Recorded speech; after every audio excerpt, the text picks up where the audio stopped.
Welcome to the Chronically Well podcast, where we hold real conversations with community that need to be heard. On today's episode, I have the lovely honor to speaking with Amanda. Amanda is someone that I've communicated with in the DOC diabetic online community for quite some time now. And I've always told her that one day we would have this conversation, we would record together. Amanda, I thank you for joining with me.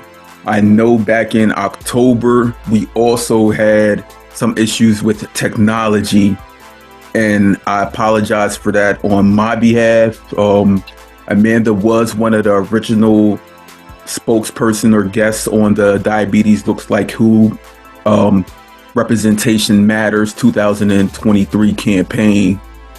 I know that we weren't able to get that out there in the space, but I'm glad that you were able to come with me today on this journey, which is the Chronically Well podcast.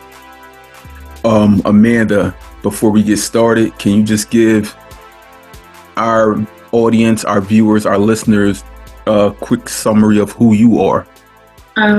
Like you said, I'm Amanda. I am 29. I'm a behavioral technician. I work with kids with autism, and I'm a dancer as well.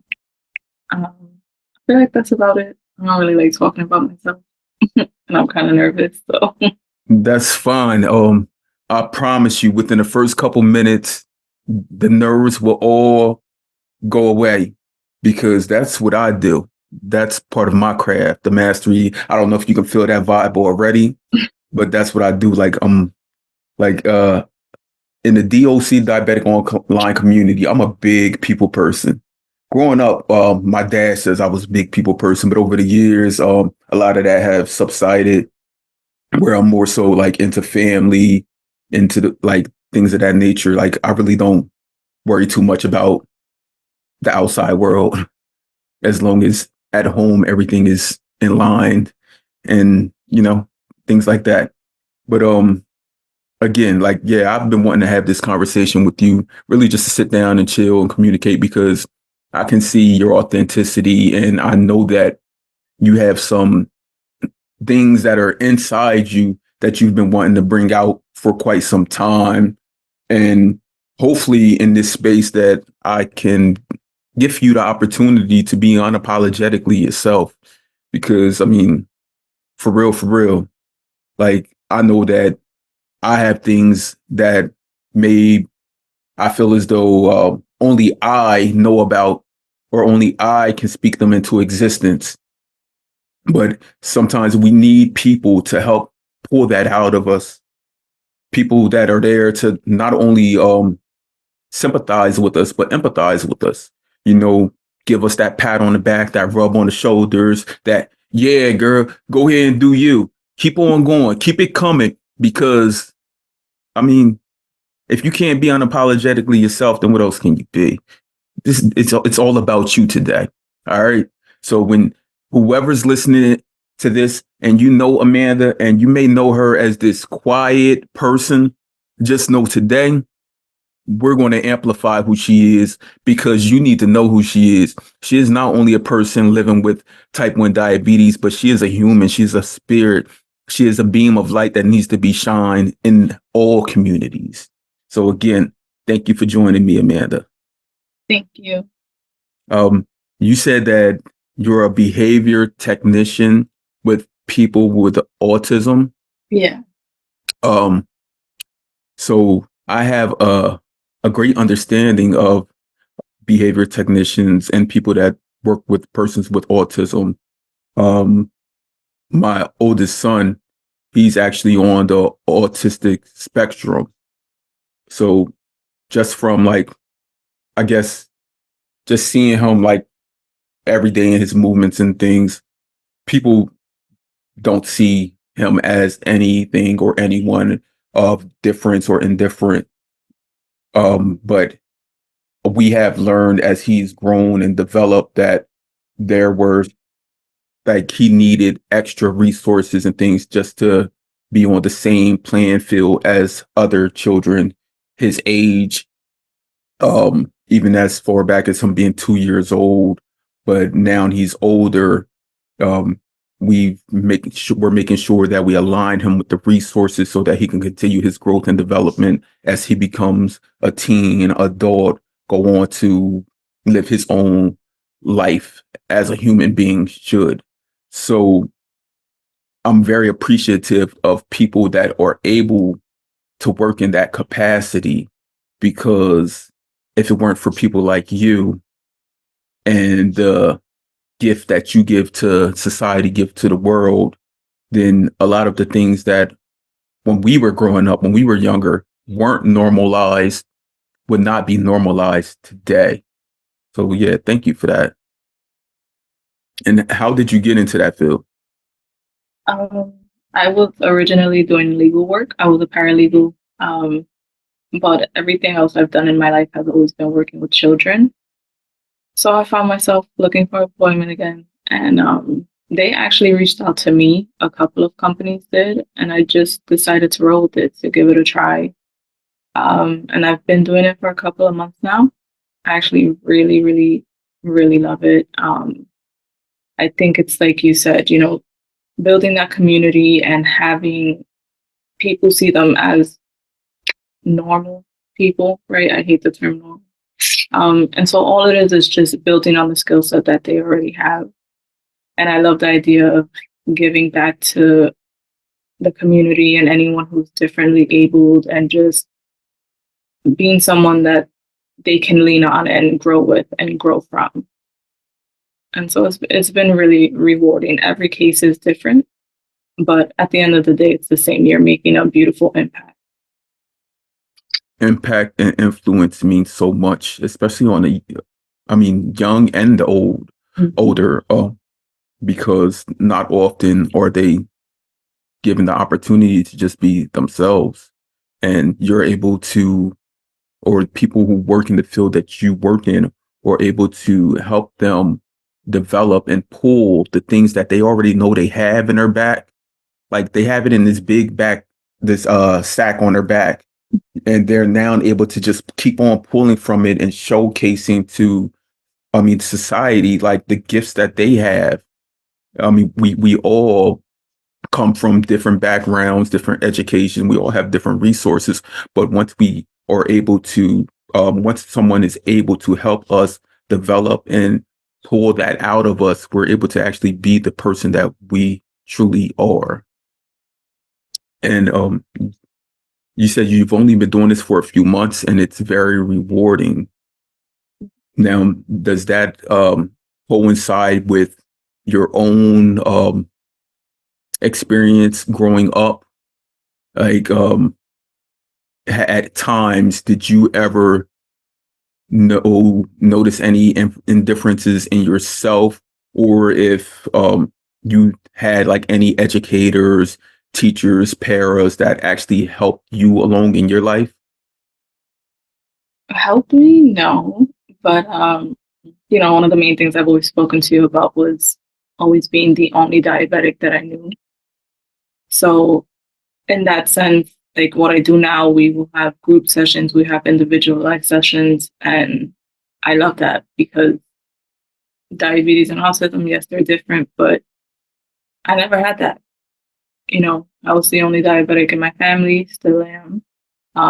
Didn't really have diabetic friends. The only other people I knew that dealt with diabetes were my doctors. And they weren't even diabetic, they just studied it. So it's nice to see different things being normalized and coming out, and people having that support system. And so for me, I'm like, oh, like even with the podcast, it's like, this is a really great thing, like we need this. A lot of this for me is very cathartic because it really has just been me. So it plays on it in that sense of just being a different person with different abilities. Sorry, that's the incense. Oh, I can't see them. Oh, sorry, the smoke was in the camera. Having different abilities and not having a great support system as far as community goes. Right. Because I know myself, being what they consider a minority in the world we live in, especially in the US, and being part of different marginalized or disenfranchised groups, such as, I mean, like you said, a person living with diabetes and growing up with it as you did. I know that that also correlates with you and what you're doing now in work, because these children growing up with autism or not even knowing that they may have autism or be on a spectrum, you growing up having diabetes, not knowing anyone else that had it, um, it may equally have made you at times feel as though like not only that you were the only one, but no one understood you. Like you mentioned your medical team. They were the doctors, but how could they truly understand you as a person if they weren't either managing someone like a toddler, watching them grow with diabetes and understanding that, or if they weren't living through the experience of having it? Yeah. I had one doctor, his name was Dave. He was diagnosed at 2. And so he was the only one that was like able to understand. But then even with having him on my team, sometimes it became a comparison, right? Of like, oh well, you were diagnosed older than him. Like you should have it a little bit more under control. Like look at his numbers and he's doing great for his life. And it was like, okay, what should have started out as support is now like snowballing into the opposite. Right. We can't compare and contrast one health condition to another. That's even in the realms of like type 1 and type 2. Chronic health is chronic health. I wouldn't wish it upon anyone. So just because he had his experience, his education, the resources, the guidance that he had, doesn't mean that you had that. You may have just known that. I know myself. I only knew that I had diabetes. I knew nothing else. Yeah. For many years, I didn't even know there was a difference between type 1 and type 2. I just knew diabetes in general. And that meant, oh, okay, stay away from sugar. That's what we heard our people tell us, Yeah. especially if you grow up in a community, a black or brown community, you hear those things and you hear them often. People question why you have diabetes. How'd you get diabetes? Who are the cause for you having that diabetes? When in reality, just like that doctor should have known, you have diabetes, he has diabetes. It's not equally the same. And the way it affects us mentally is not the same. So for him, like to say you got it when you were older as compared to him getting it when he was younger, he should not have said that. He should not have compared his own experience to yours because you don't know his background. So you're not judging him on his background. And once if he was able to learn you as the person, he would truly understand why you personally had the experience and the thoughts that you had. Yeah. A big part of that was me not wanting to be diabetic, right? Like not wanting to deal with it, Right. a whole avoidance issue, which caused a whole nother set of health conditions. Which is also why I thought it was really important to do this because I never really speak about it.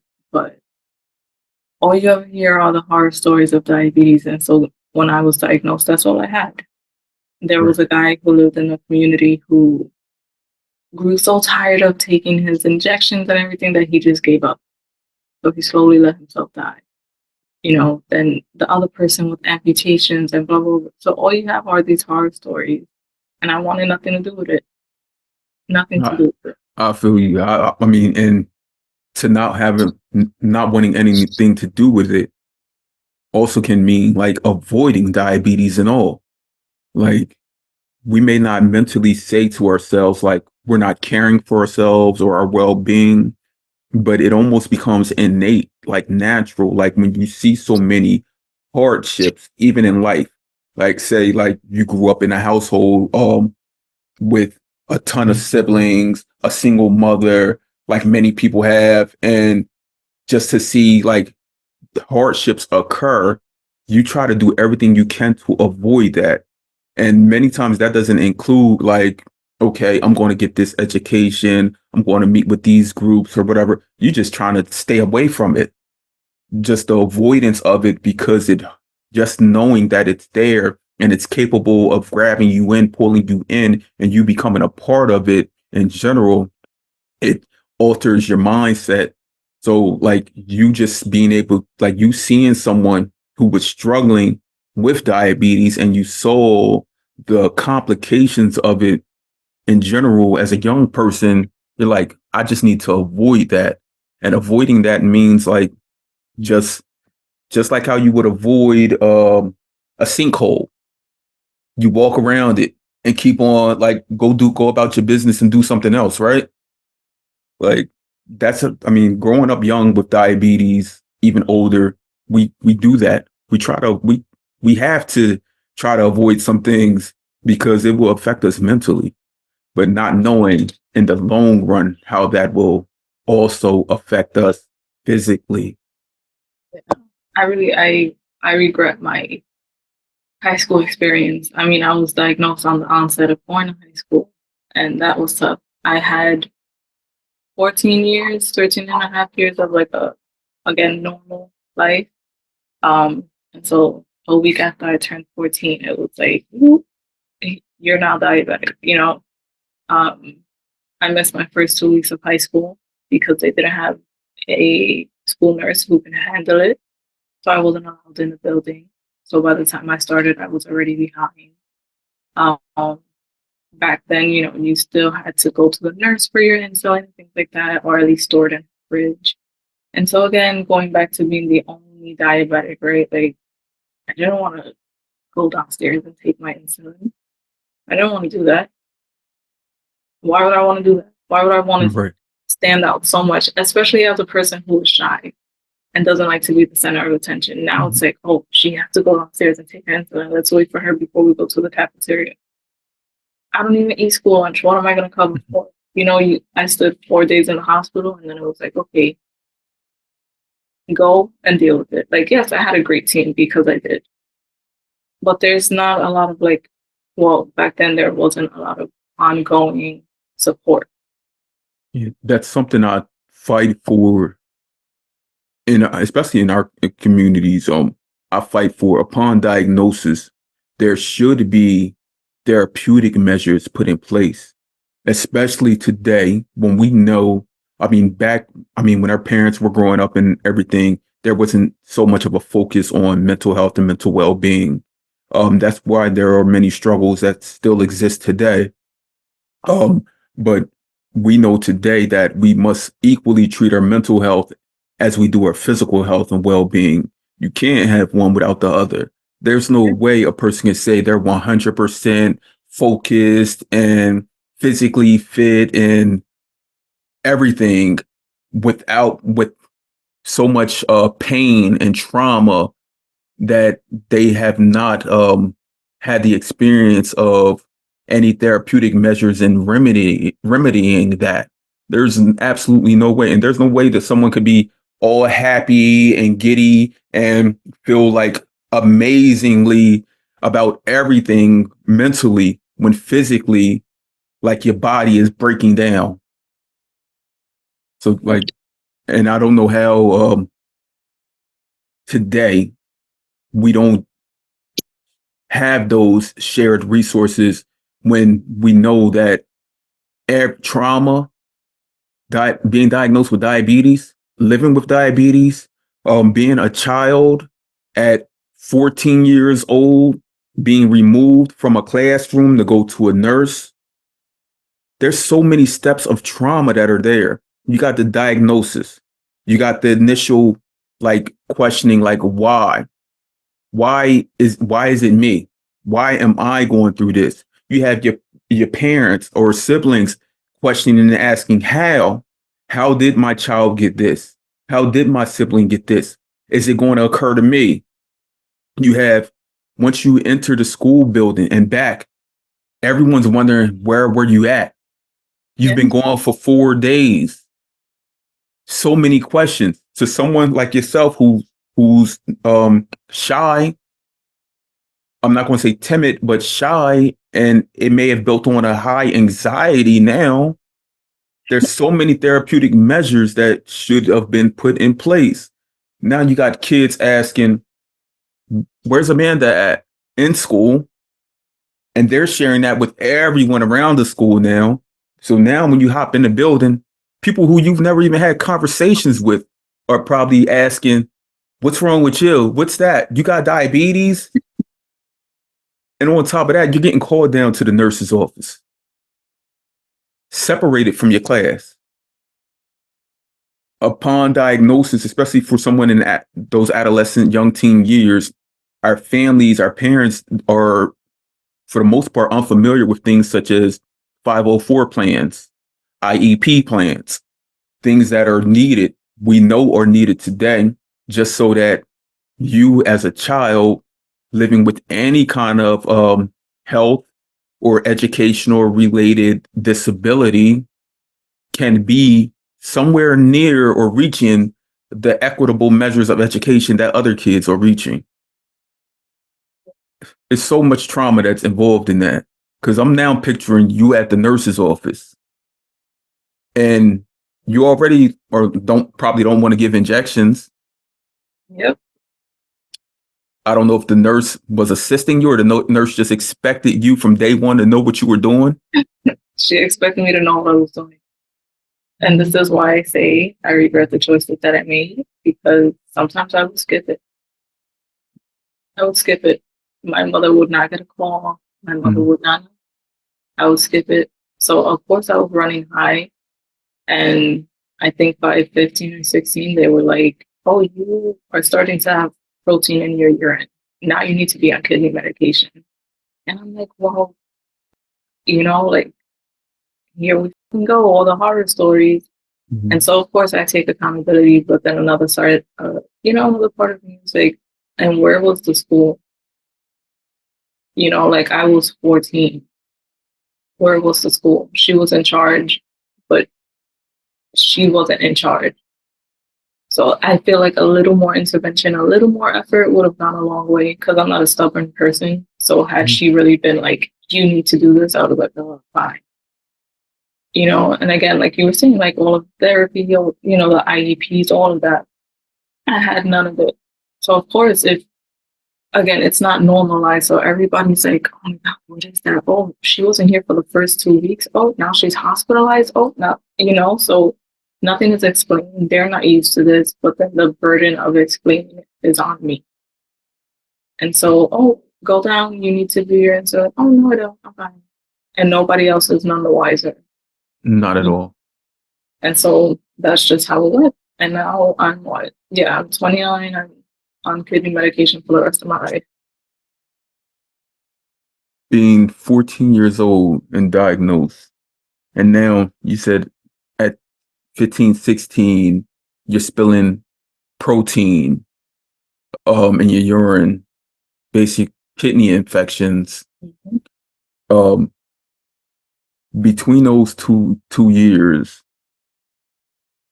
so much education was missed when it could have been so like just little small tidbits that were added into your everyday journey or life as a person living with diabetes. There could have easily, instead of you walking into a school and everyone asking you about it, you were out for 4 days. There could have been a direct meeting, assembly, anything where they're not even talking about you having diabetes, where they're just talking about health and knowing that some people do get diabetes, and diabetes is not a bad thing. It just means that this person has an added thing that they must do daily just to help manage them both mentally and their physical well-being, and that if if during their journey in school and education, if they need some help, some guided resources from whether it's peers, educational staff, the nurses, that you are learning here today so that you will be able to help them. because we know like they have assemblies about everything, and most of them we don't remember. Yeah. But sometimes in life, as we grow older, we always get like a ticker in our head, like something that someone told us previously. Like it pops up, and you're like, "Oh yeah, that's what I need to do."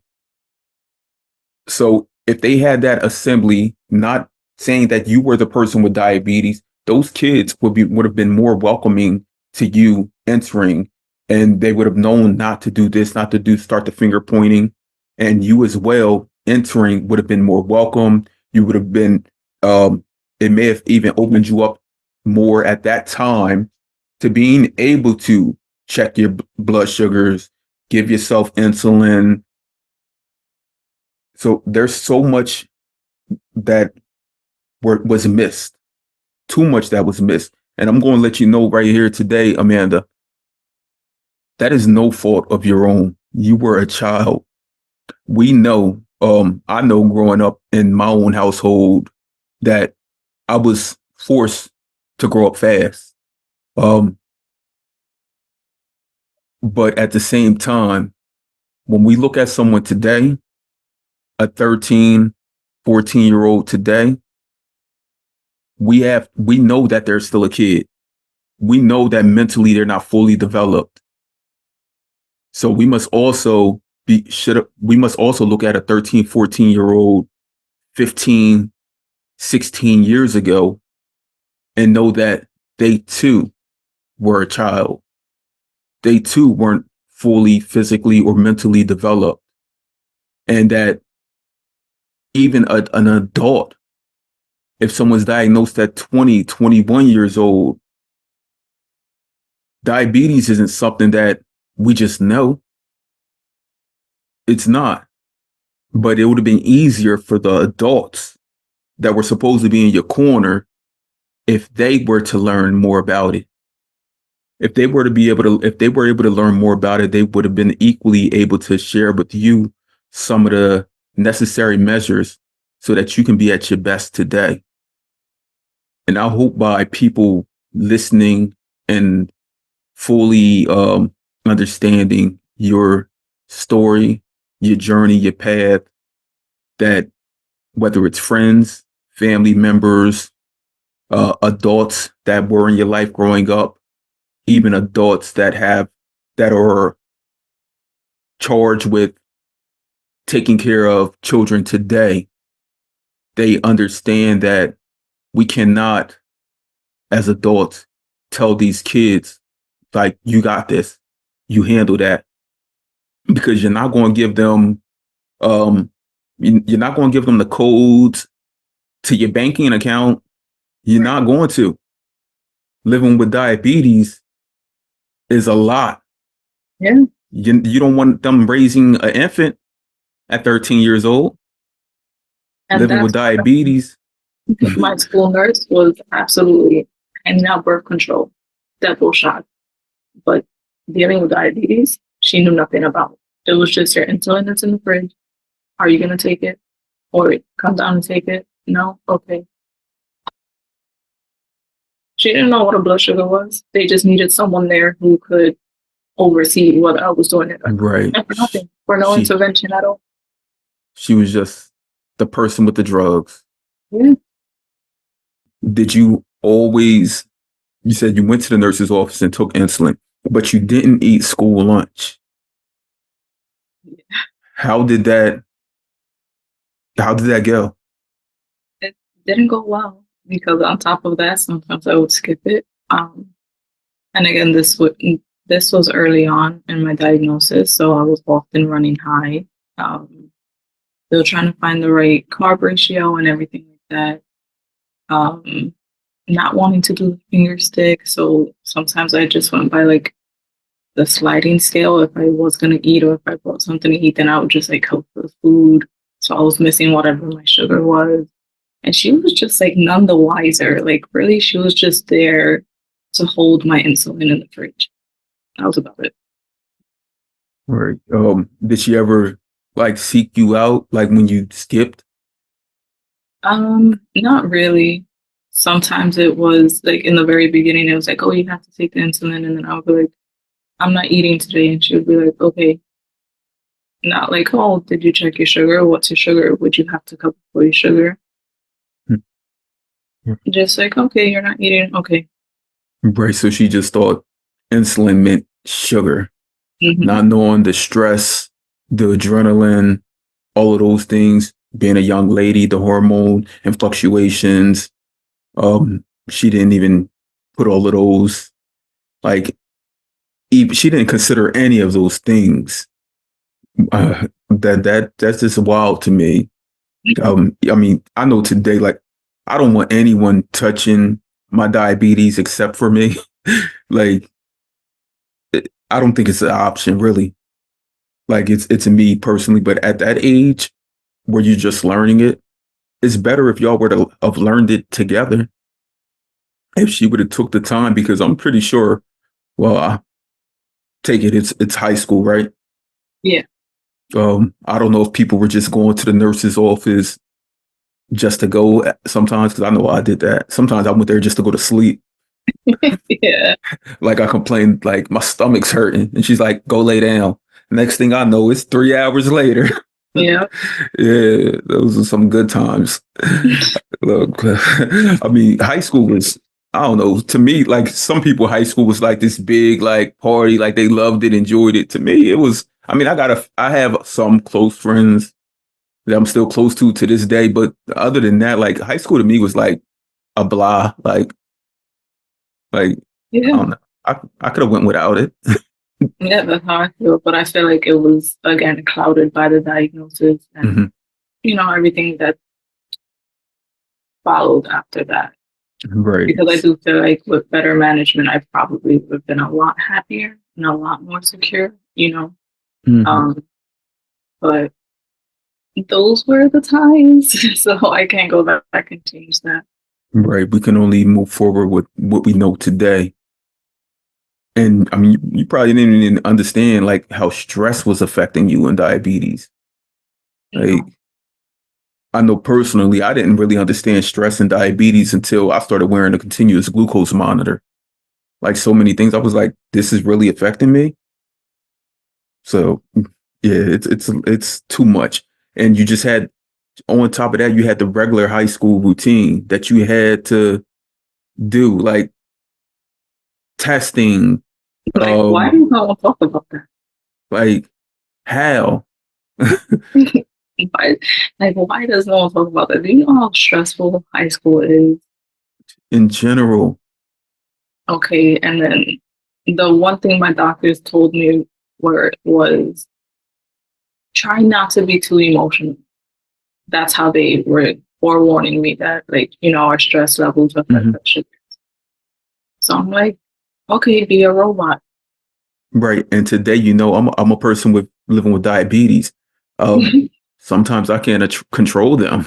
Right. So then I'm like, okay, well, now I have to like really set my emotions back. And then that was the next thing. People were like, you're so like, I don't know, like there's no emotion. And I'm just like, yeah, The, doing great for my diabetes.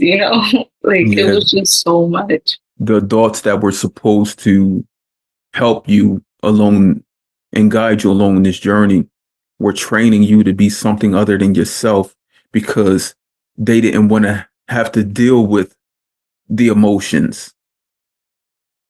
Yeah. So instead, they were blanketing them.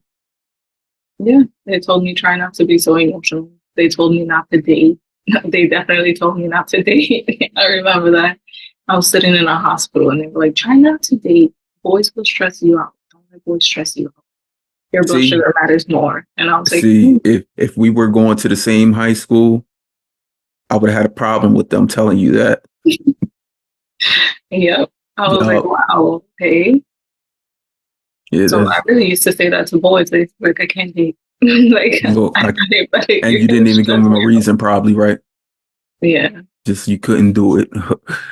Now, when you were after diagnosis and going back to high school, were you even given like any kind of educational plan, like a 504 plan, IEP, things that would have helped you, like because just being sitting in a classroom, if your blood sugars are spiking, like if you have a roller coaster of blood sugars going on in the classroom, we know that sometimes we need to take time away to check our blood sugar, to give ourselves insulin, um, just to breathe, as they said, because the emotional stresses that were occurring because you were a person living with diabetes in high school, they should have took it upon themselves to know that, okay, Amanda needs some kind of insurance so that she can be at her best.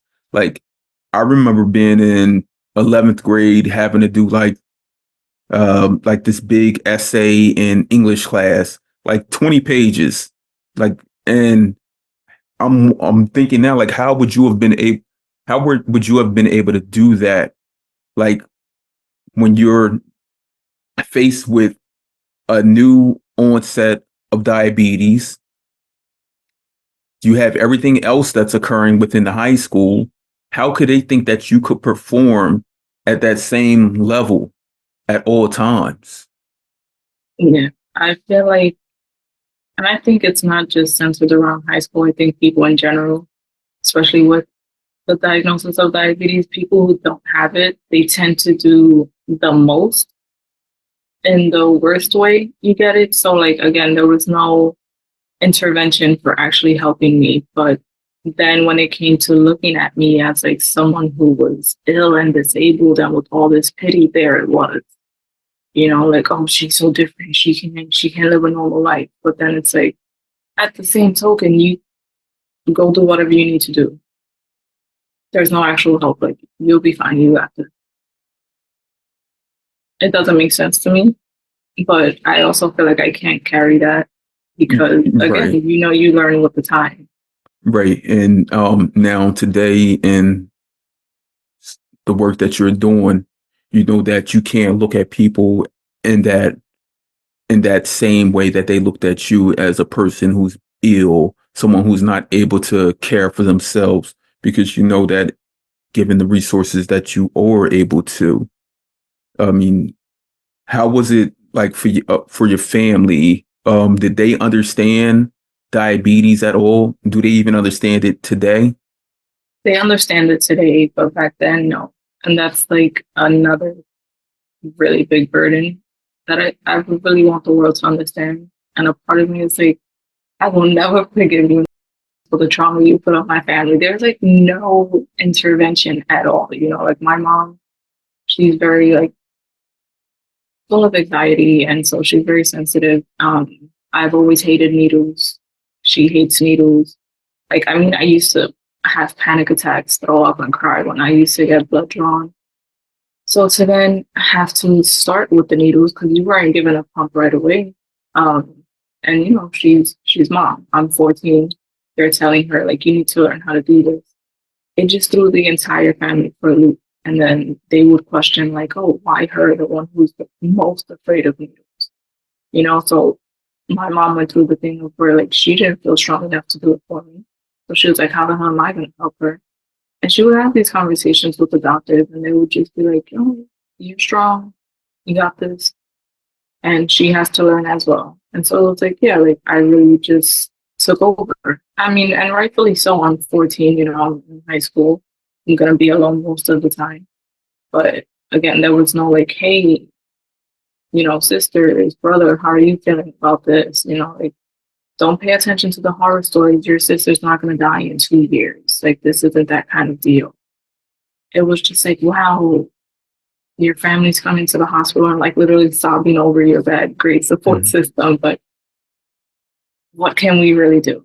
There was no continuous education. There was no like, oh, you should go to therapy, or like we have a diabetic therapist. Again, during the hospital stay, you had your social worker and things like that. But afterwards, it was just like, okay, upon appointment, how's everyone feeling? Okay, and then eventually that stops too. And it just becomes about the numbers. Becomes, I mean, it's even like that today. We know with endocrinologists, diabetes educators, it's more so about the numbers, unless there are people that live with it. Because, like you said, at 14 years old, your family seeing this young, like their baby basically hospitalized with the illness that they know limited about, other than, like you said, you saw a person in your neighborhood that you wanted to avoid, and they're thinking like, is this the inevitable? Yeah. Is this going to happen? Because I know my family, even many people that have spoken to, like they deem that as the inevitable, the complications. Because like they may have been told that after a certain amount of time, this happens and it's nothing you can do about it. You just got to do whatever you can to stay alive. Yeah. Like your life is limited at this point, extra limited, right? Because we're always on borrowed time. But yeah, it's looked at as that, like, oh, she's really a ticking time bomb right now. So enjoy these little moments while you can. But it's not inevitable. I mean, now we know that more than ever. But it's not inevitable. And then again, there's two sides to every coin. So I feel like the other side is that when bad things do happen, or like diabetes then causes something else, you get looked at as like the bad diabetic patient. Like, what weren't you doing that you should have been doing? But like it's really your fault. Like, I feel like a lot of times there's not a good medium when it comes to diabetes at all. Right. And today we can say that, or today, do your family like see you and know that things are better for you today than they were upon your diagnosis? Because I know for many families, like if you were diagnosed young and now today you're 100% managing, and you're managing in a different style, they may look like, what is going on now? Like, you're a different person. Like you got a CGM, you have a pump, like how? Yeah, it's far better now. And it took a lot for me to make the decision to wear the pumps and everything. I was against it, I'll say, for a little while, but yeah, the family sees that it's like, it's not what it was. Again, it was like lack of information, lack of resources. You're not gonna die just because you're diabetic. Now I'm just like annoying them all the time. And I'm like putting the sensor in front of them and like freaking them out, Diabetes here, diabetes there, diabetes everywhere. Yeah, like, oh, look, there's a Lancet over there, like it just makes sense at this point. Right, they're everywhere. We can't avoid that. I blame that on the diet gods. I feel like they come through at night and just sprinkle them here, sprinkle them there. Like, I mean, it is what it is. It's like finding a little piece of paper on the floor or anything. Like, it's always there. So yeah. I'm glad that today you yourself have taken it upon yourself to normalize what it is living with diabetes. Because, like I said, your family upon your onset probably saw a whole different outlook, a whole different perspective of what was going to occur. And now you're changing the course of that. So like you said that you're the only one in your family with type 1 diabetes. Now they know today, like if anyone else was diagnosed, Amanda is our go-to person. Yeah. And hopefully no one else in your family ever gets diagnosed. Look, even if it's on me, no one else in this world would ever get diagnosed, because I would not wish diabetes, especially the diabetes that I live with, that I know, type 1 diabetes, on anyone. I wouldn't wish any chronic health condition on anyone, because that means we're managing nonstop. It fully engulfs us, like, mentally. And that's something, like most people, I would say 98 to 99% of the people not living with it do not understand how just looking at your phone at a glucose number affects you mentally. Changing sites if you wear insulin pumps or CGMs affects you mentally.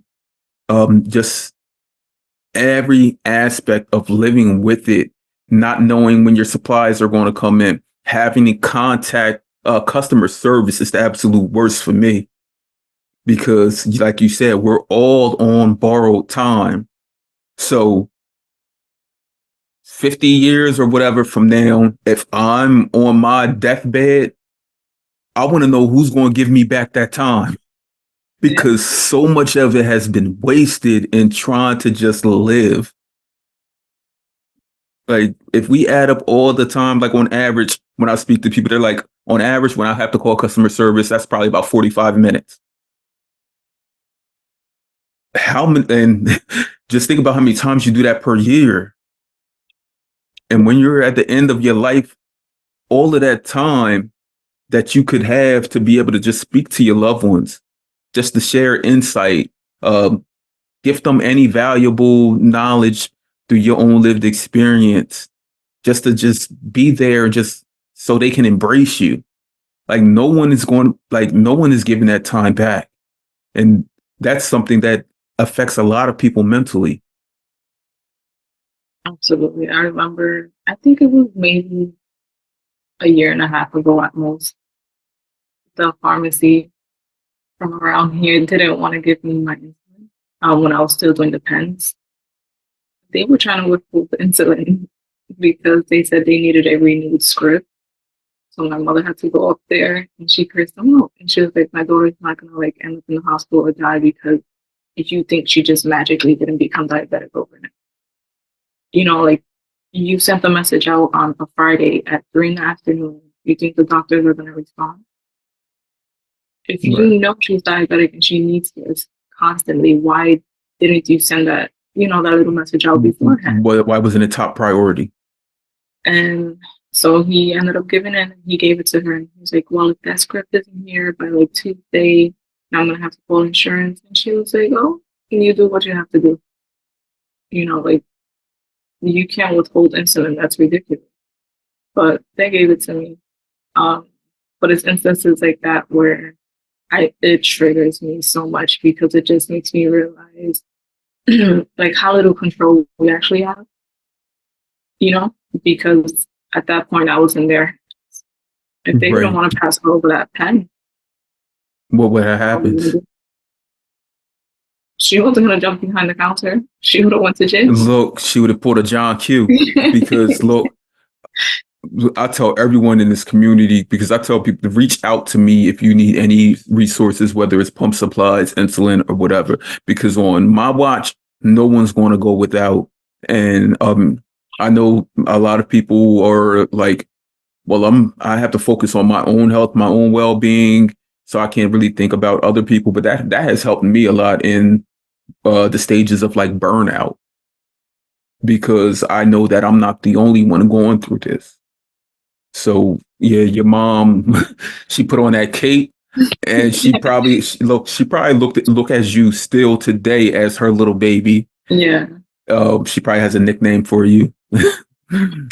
Everything, and she's probably the only one that's allowed to still call you that, because I know my parents have one for me, and she's like, that's my baby, and she's at the counter, you're not there with her, but she's still holding you and embracing you in her arms, like, you gonna give me what my daughter needs. It's almost like if you were taking formula as an infant. Yeah. If you need that formula, they have to give it to you. Except for this formula that is insulin, you can't temporarily take another type of formula so that you can be well. Like, like, okay, today we're going to just give her a little bit of whole milk. It should be fine. Right. It happens often. But your mom knew that you needed insulin. So she was your advocate, your adversary. She was that shining light that needed to be shined right there during that time. She broke through the walls and was like, whatever y'all going to do to me, do it to me. Yeah, I was like, do not jump over the counter. Like, that's not going to solve anything. And she's like, well, I'm not leaving here until they give it to me. I'm like, right. Oh my God. So they even pulled the line, like, can't she go to the emergency room? And she looked at them, she was like, really? When you have it right here? Yeah, it was fully like right there waiting in the bag already. And they were like, we just need the renewed script. And she was like, I'm not leaving until she gets it. Absolutely not. And so he gave it to her. Like all of that to give it to me in the end. Yes, I'm thankful, but just give it to me. You know, on Monday Mhm. you're gonna get the script. Right. Give You it know, to like me. you would really want that on your conscience. Yeah. Worry about that later on. Yeah. Yeah. And your mom did something on that day that probably helped people in the future. So now they know to prioritize certain things. Yeah. They know that they can give it and worry about the consequences or whatever later. Yep. Because I mean, you're giving someone life, like literally. Literally. That's life in a vial. Hmm. Mhm. And Yep. you said that you were on pens before. Did you just recently make a change in technology? Yeah. So the first pump I had was the mini med, you know, the Medtronic Medtronic. tube. Um, I did that for a couple of years, and then I was like, oh, I'm tired of always being tethered to something, you know, like, and again, these machines cause attention. So I was just like, oh, I I'm tired of understand. it. Sensory. Yeah. I scar pretty badly. And then at one point I noticed I really was slipping up because I got very like lazy with it, I'll say, where it's like I didn't want to change the site and things like that. So I went back to the pens for another couple of years. And then I got tired of the pens because, you know, the constant injections, Mhm. the two types of insulin, which I think is what really did it for me. And that whole scenario where he was like, I'm not gonna give her the pen. I was like, yeah, we're not doing this anymore. So I started with the sensor. I put the sensor on and then a month later I was like, okay, let me do the pump. And um it's been it's been great, I will say, as far as like blood sugar, but I've been always in range for the last couple of years. My A1C has been like 6.4. So as far as in range, it didn't make much of a difference, but for my anxiety, it did. And then it gave me a different set of anxiety. You know, I know. the walking around with it, the questions, it being bulky. But I'm comfortable to an extent. I will say I wish it was a little smaller, but I also think the world needs to adjust. And that's just that. One thing that made it hard was dancing because my instructor, oh God, my instructor, every time she sees the sensor and she sees the pump, she has to make a comment. So I haven't danced in months. She has to make a comment about how it's big, about how it's bulky, about how it's not sexy, about how, you know, like What's how we sexy? manage. Who tells who what's sexy? It's not on the eye of the instructor to say if something's sexy. Like seriously, it's not on her. It's on the people who are actually watching and paying attention because there could be a whole nother group of people who just want to feel normalized in having any type of chronic health condition, and by seeing someone else that's managing, living, thriving, doing what they do normally, it can help them. Yep. And so it's like I already, me personally, I struggle with those thoughts myself. Mhm. So to have someone else out there confirm it, especially in a vulnerable state, I'm shy. So me dancing is me coming out of my shell. And I'm learning something. So again, extra vulnerable. And then you're sitting here like, yeah, no, that looks crazy. She's like, you have like 50 patches on. And I'm like, it's two. Like it's two. Mhm. Um, so I met a couple of years ago, I met another diabetic dancer. And so I was telling him because I was like so frustrated. It's like every time I show up, you have to like ostracize me. Like, really, this is what we're doing. So he was like, give me her Instagram so I can like blast her because she's being ableist. And I was just like, I don't want to take it there. But sometimes I'm like, yeah, like you kind of deserve it in a sense because you're being ableist, like you make me feel like I don't want to show up. Why is that fair? Amanda, you know me in this space. I'm going to tell you, representation matters. So if you want to slide me this person's information, I have multiple phone numbers, multiple accounts that I can reach, and it will not direct back to you, for real, because that's one thing that I truly hate. People who don't know, thinking that they know something, and then by their own prejudices towards it, they alter the person who just is like trying to stay well, just trying to be their best. And you couldn't be your best without the things that you have. Some people have other things. Some people may wear glasses. Some people may have hearing aids. Some people may wear medical alert bracelets or whatever. Some people may have to take anxiety pill before performing. Some people may suffer from like overtly sweating, where they need to take something to subdue that. You're managing something that's nonstop again, and you're doing the best that you can and just being who you are. So in no way, just like I said about the kids in school, the school nurse, anyone out in the community, they're all going to have their perceptions of everything. But knowing how the media fluctuates, we know that if one person is given an opportunity to be authentically, unapologetically themselves, other people will tune in and listen. Because we know even more recently, having seen more people with type 1 diabetes and their continuous glucose monitors, their pumps, Omnipods, everything across media, it's normal. It's helping normalize living with diabetes. Even if at times these people don't look like us, aren't doing the regular day-to-day things we're doing, but it helps if your instructor is able to see you and correlate that with a Super Bowl ad that was placed last year. And now she's like, okay, I understand. Instead, people are still not taking the time out to understand us when they say they want to be there for us. They want to help us thrive and be our best.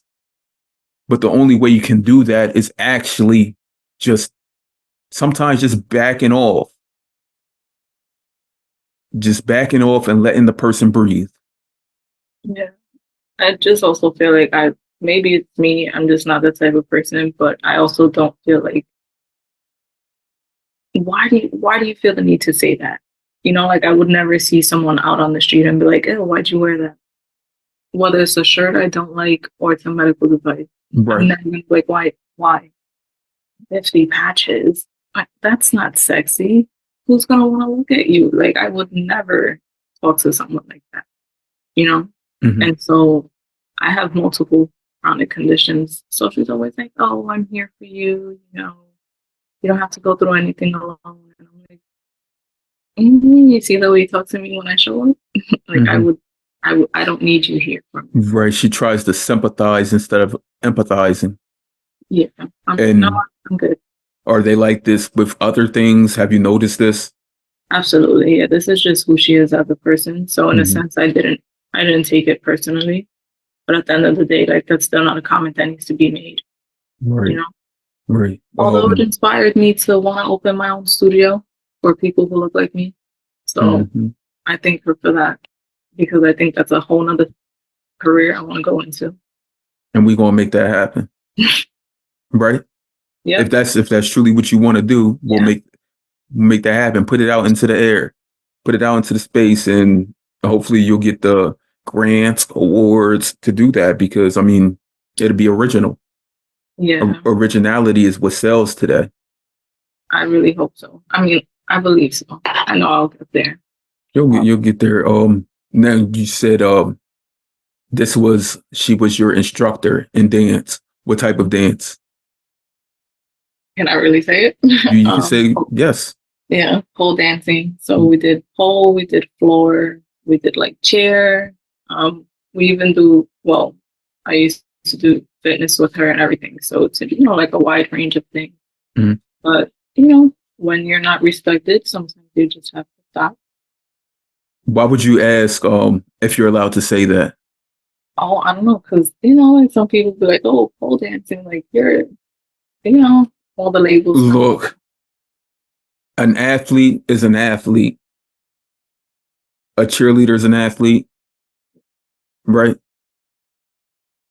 If you Wouldn't you say consider yourself athletically inclined by doing pole dancing, chair dancing, all of those things, in all realms of athleticism, or forms of entertainment, Yeah.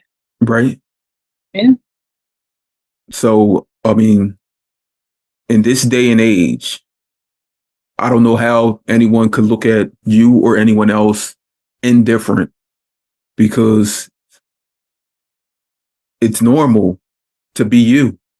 Like, for people to, I really hate when people question and ask you why you do this, why do you, like, and then people look at it a certain way. I'm like, it disgusts me. Like, like, I mean, love you, love the things that you do, truly. Yeah. Um, or do you do it as just or do you do it as a profession, or do you do it as just instructional? Um, I don't so look. it's, You're smiling, and that's making me smile. But I just want to get to know you as a person. These are real conversations with community members that need to be heard, so and I you was just, and it's a you will open the gates for other people. yeah, it's a funny story, I guess I'll say. But I was interested in it from a very young age.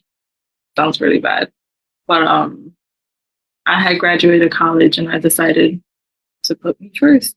And I was like, I'm gonna finally take a class. So I bought like the class package. Um, Very early on, I knew like I want to do this professionally. Like, I will be a stripper. I will be an instructor. I will have a studio. Um, And so obviously so far I've only just been in the studio. So for now it's still like a hobby. But again, now it's more of another career sector for me. Look, another source of income. Yep. Look, it's not all about just getting the bag. It's about enjoying the journey on getting the bag, so that you can make that bag even bigger. Like seriously. And how long have you been doing that? Since 2019, so 20. a couple of years. Okay. Okay. But you've never ever done it professionally? No, I'm still very much in my bubble. Okay. But you've done it in front of a bunch of women. Yeah. And Okay. then, like wearing the device is a whole different thing to tackle, Mhm. especially with hearing that comment. So it was like, it's very layered for me. Mhm. So, like on Instagram, like sometimes you'll get people come across your feed and you're like, how do they relate to me? Because normally it's like whatever you follow, you get. Yeah. So, I know I've shared with you in the past, like there are so many different pole dancers with diabetes and that wear gadgets. And when someone initially reached out to me and was like, because I posted something like, "What would you like to see?" And they were like, "More dancers with diabetes." And I'm like, "What kind of dancers?" And they were like, "Pole dancers." And I just did a quick search, and so many were popping up, and I'm like sending them like, "Here they go, here they go." Like, and they're like, "How did you find this?" So the other day, what's today? Wednesday. So on like Monday, someone pops up as a suggested person for me to follow. So I click on it, and I'm going to have to mute this out. But do you want to know what their screen name was? What? Diabetic.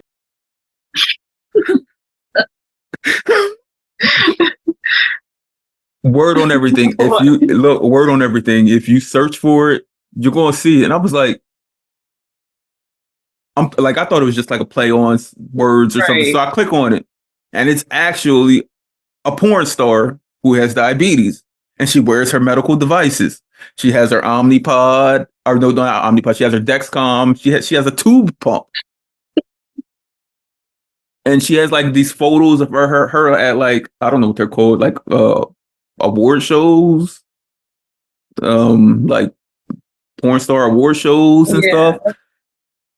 And I was like, wow, like, but I said that's what she want to do. Let her do it.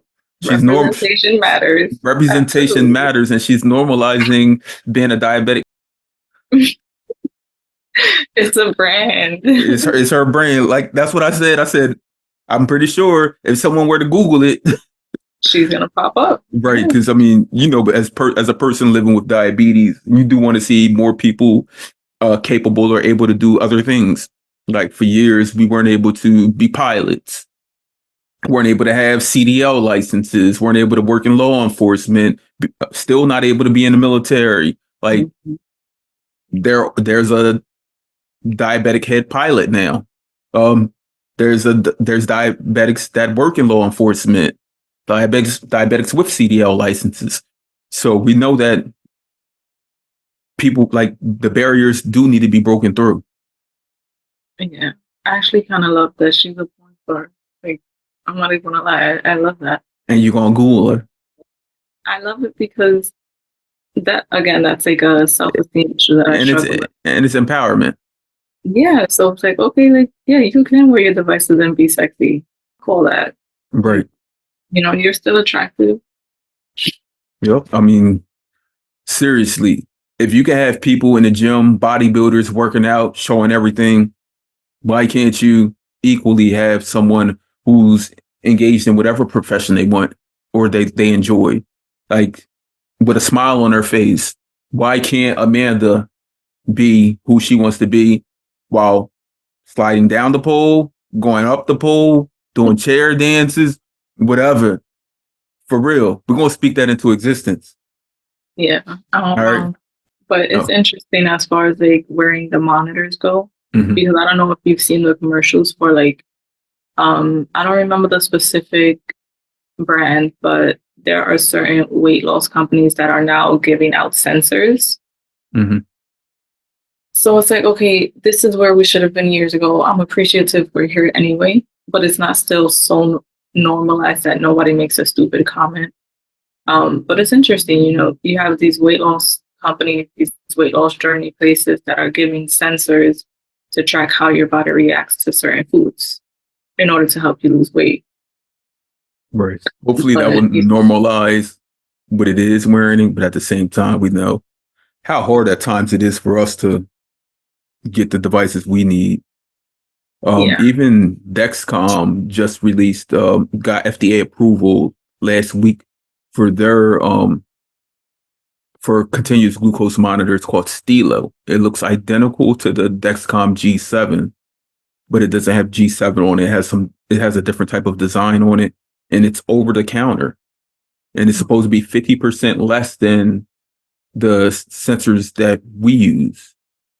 The big difference is that it does not have low alerts, because the only reason we have low alerts is because we use insulin. yeah, Insulin is what makes our blood sugar go down. The only thing really, um, other than like if we have insulin on board and we're doing activity. But yeah, so it's just to monitor. Some people just want like a fitness tracker. I can see like athletes knowing at when they or at their peak performance or conditioning. So originally my thought was, how am I going to find my people now? yeah, Yeah, yeah, like, because I know when I'm out in the public, like in the past, I didn't tell anyone about diabetes. I went maybe 16, 17 years without telling anyone about diabetes. Um, but today, Like when I see someone out, as long as they look like it's okay for me to approach them because I'm not going to force myself upon anyone. Yeah. Like if I introduce myself to them and I'm like, oh, you got a continuous glucose monitor. I do also, and I have an insulin pump, and we have that conversation that can continue and go.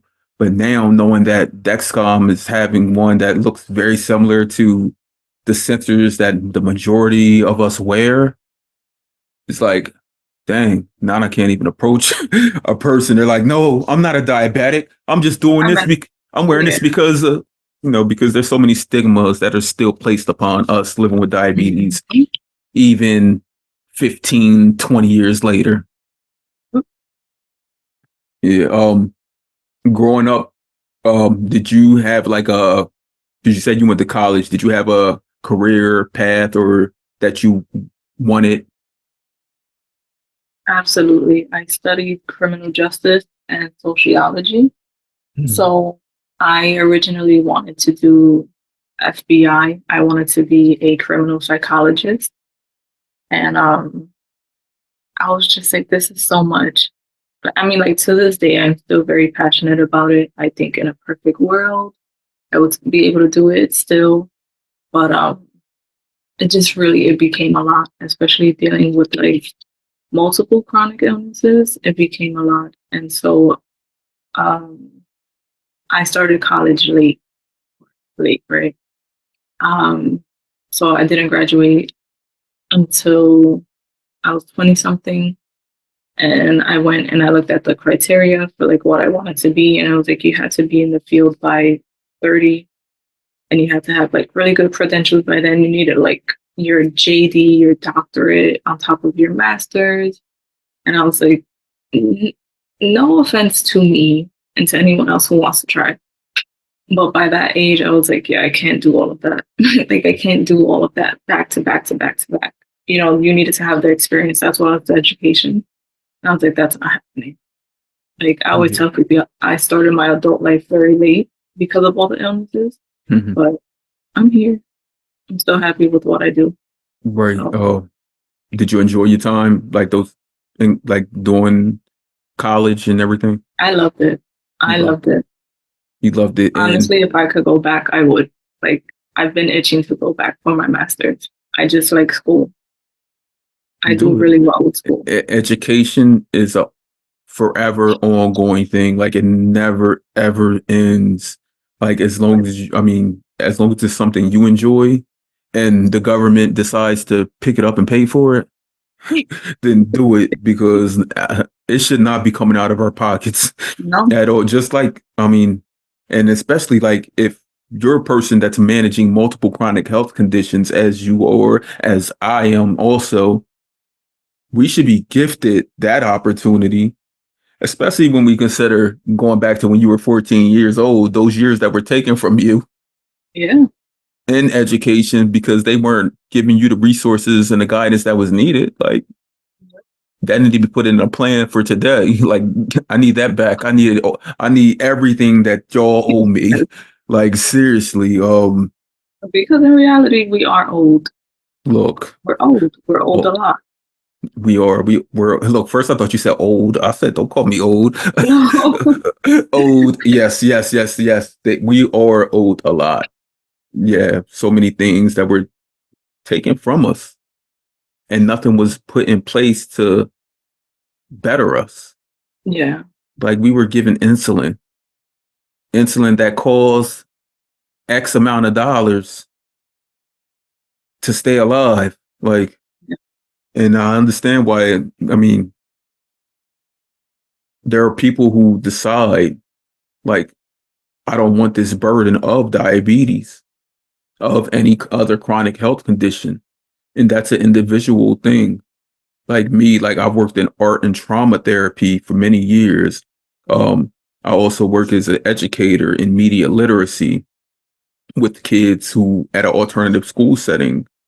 And I understand the traumas that people endure on a regular, even from my own lived experience going through so much trauma, like the majority of my entire life. And to know how living with chronic health conditions on top of that, it's like someone out there, there's someone out there who's living with a chronic health condition that is having to manage all of these things, and they're at a status, at a celebrity status, and they need to speak up more about it, because just our government stating things like there need to be caps on insulin and all that, that does not help me for real. I mean, knowing that they're trying to put caps on it, but I still shouldn't, even if it goes down to $35, I should not have to pay that. Yeah. I should not have to pay to live, just like I shouldn't have to pay to die. We didn't ask for this. Right. Not at all. And I have a friend who lives in Florida, and he has to pay out of pocket for his insulin. So his doctor does him the solid of like, I'm forgetting the term, but basically she puts it in bulk. Yeah, she writes the prescription for more than he needs, so that way he can get it all in one shot, and always have extra left over. Do you know what type of insulin do you know what type of insulin he uses? No, but I can ask. Okay, we can talk about that off air, because if I have the resources, he has the resources, and I'm going to help him get to where he needs to be. Like personally, I don't pay for insulin, and I try to teach and show everyone else how they can do that also. Like, so if anyone needs any resources, I'm the guy, and I would never shut my door on anyone, because there were times when I didn't have, where I went days wondering how am I going to get the next bit of insulin, where I was rationing insulin, not knowing that that can equal to death. I didn't know that at that time. I just knew that, okay, they say I need insulin to live, just like other people need other medications to live. But to know that, I did not know that, oh, okay, if I go a day or two without insulin, that meant death. That was another thing that was skipped during my own education. Yeah. I did want to circle back to, you said you went to school for sociology and criminology. Is that what you criminal justice? Okay, criminal justice. Are you into like criminal, or how do I describe it? I listen to podcasts, true crime. Love it. I absolutely love true crime. Like I wake up. Like I wake up and I put it on. That is my thing. Like true crime podcasts, I fall asleep to them. Yeah. Like seriously, every night. Like, so if you ever want to start a true crime podcast, I would love to hear it. Even if we just open up and just have an open conversation about it, like I would love to do that, because like, I don't know, but it's a true passion of mine. Yes, I love it. My sisters and I joke about that. Like, I will literally wake up bright and early and have my coffee, relaxing and watching criminal shows. Go to sleep to the same criminal shows. Like, right, that was me. It's a romantic comedy or something. That was me and my brother growing up. Me and my brother growing up would also watch criminal shows nonstop. He still does. I don't do too much of the shows anymore, because I unless it's like a documentary or something that I don't know much about. But like, I listen to true crime podcasts, and I'm going to share with you later on off air, like my favorite ones, because like I can't go without them. Like seriously, I have to watch at least one criminal show a day, and it's always the documentaries. Very big on Investigation Discovery. That channel, love it. Investigation Discovery. Yeah. Look, you put a plug in there. You said that you don't have diabetes at all in your family. So, on the onset of it, we were like, oh my God, I'm the only one.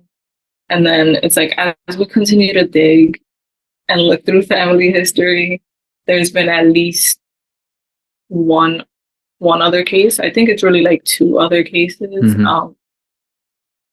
So I think in total, at most, like it's three of us. One who has passed. Um, Is and that, in her case, she wasn't taking insulin, and she used to eat all of the candy in the world. is that So maternal or paternal? maternal. Maternal on your mom's side. Yeah. Have more people on her side, like even your siblings, have any of them like been tested to see if they have any of the auto antibodies? Um, I believe both of my sisters were considered borderline at some point, but I think it was more for type 2. Hmm. Okay. Just knowing you said at least three people in your family history.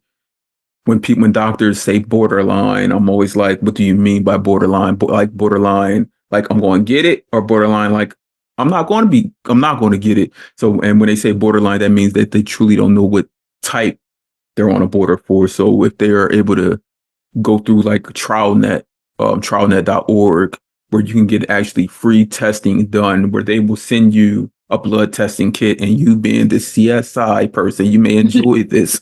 You may enjoy this. You may document it. It could be the first episode of your podcast.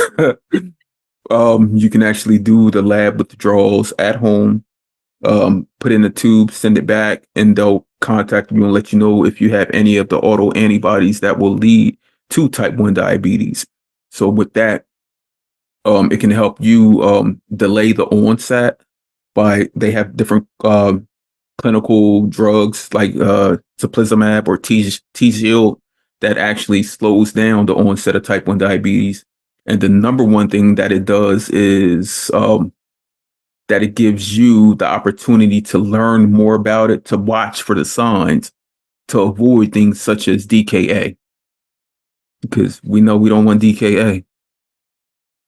Oh gosh. So I can actually still remember what DKA feels like. Like you just saying it, I remember what that feels like in my body. does it feel like death? Yeah, Does it feel like fire? it's like a feeling I get in the pit of my stomach. Like, I always say we have like a sixth sense, Hmm. being diabetic, or like spidey senses. The way you become in tune with your body. You know when you're high, when you're low. I can tell if I ever have ketones before I even test. Again, it's just the feeling I get in my body. Like, so Hmm. I've been in DKA, in the beginning a couple of times, and I can still remember what that feels like. It's So, nothing you want. It's nothing you want to ever relive, right? no, Look, no. I was telling someone on a couple pods recordings I did ago about. I said I've never been diagnosed as being in DKA, but I know I've been in DKA, and they were like basically asking how. I said I remember I was dating this girl, and we ordered like all this food one night, like Chinese food and stuff. And I remember thinking I had food poisoning. And for about 2 days, I was on the floor, could not move, throwing up. I had the fruity smell on my breath, exhausted. I said my blood sugar kept reading high. Yeah, But I just kept on drinking water because I didn't know diabetes could kill me. I really didn't. I really you were didn't. definitely in DKA. Yeah, I know I was in DKA. It took a lot. It took days, and I thought that I was going to die. Well, thank God you didn't. Right, and when we're young, we feel as though we're strong, fit mentally, physically. We think that we can handle anything. Oh So I yeah. just was like, oh, this isn't what death feels like. Death has to be worse than this, but that's the worst feeling I've ever felt in my life. Like, I, I don't know. And your logic is crazy. That has to feel worse than this. It So has I'm to good. like me personally. I'm like I can't feel death, right? That's how bad death is. Like death has to be that bad where I can't feel it. Like it's like it gets so excruciating and then it's gone. That's crazy. Like, I don't know. Young, dumb. Yeah, willing to risk it all. Right, right. Have you I don't even want to go back and experience your DKA because you already mentioned that. Let's turn the topic. What are some of your passions? Things that you actually like enjoy doing and like that helps fulfill your bucket at like even on a regular day.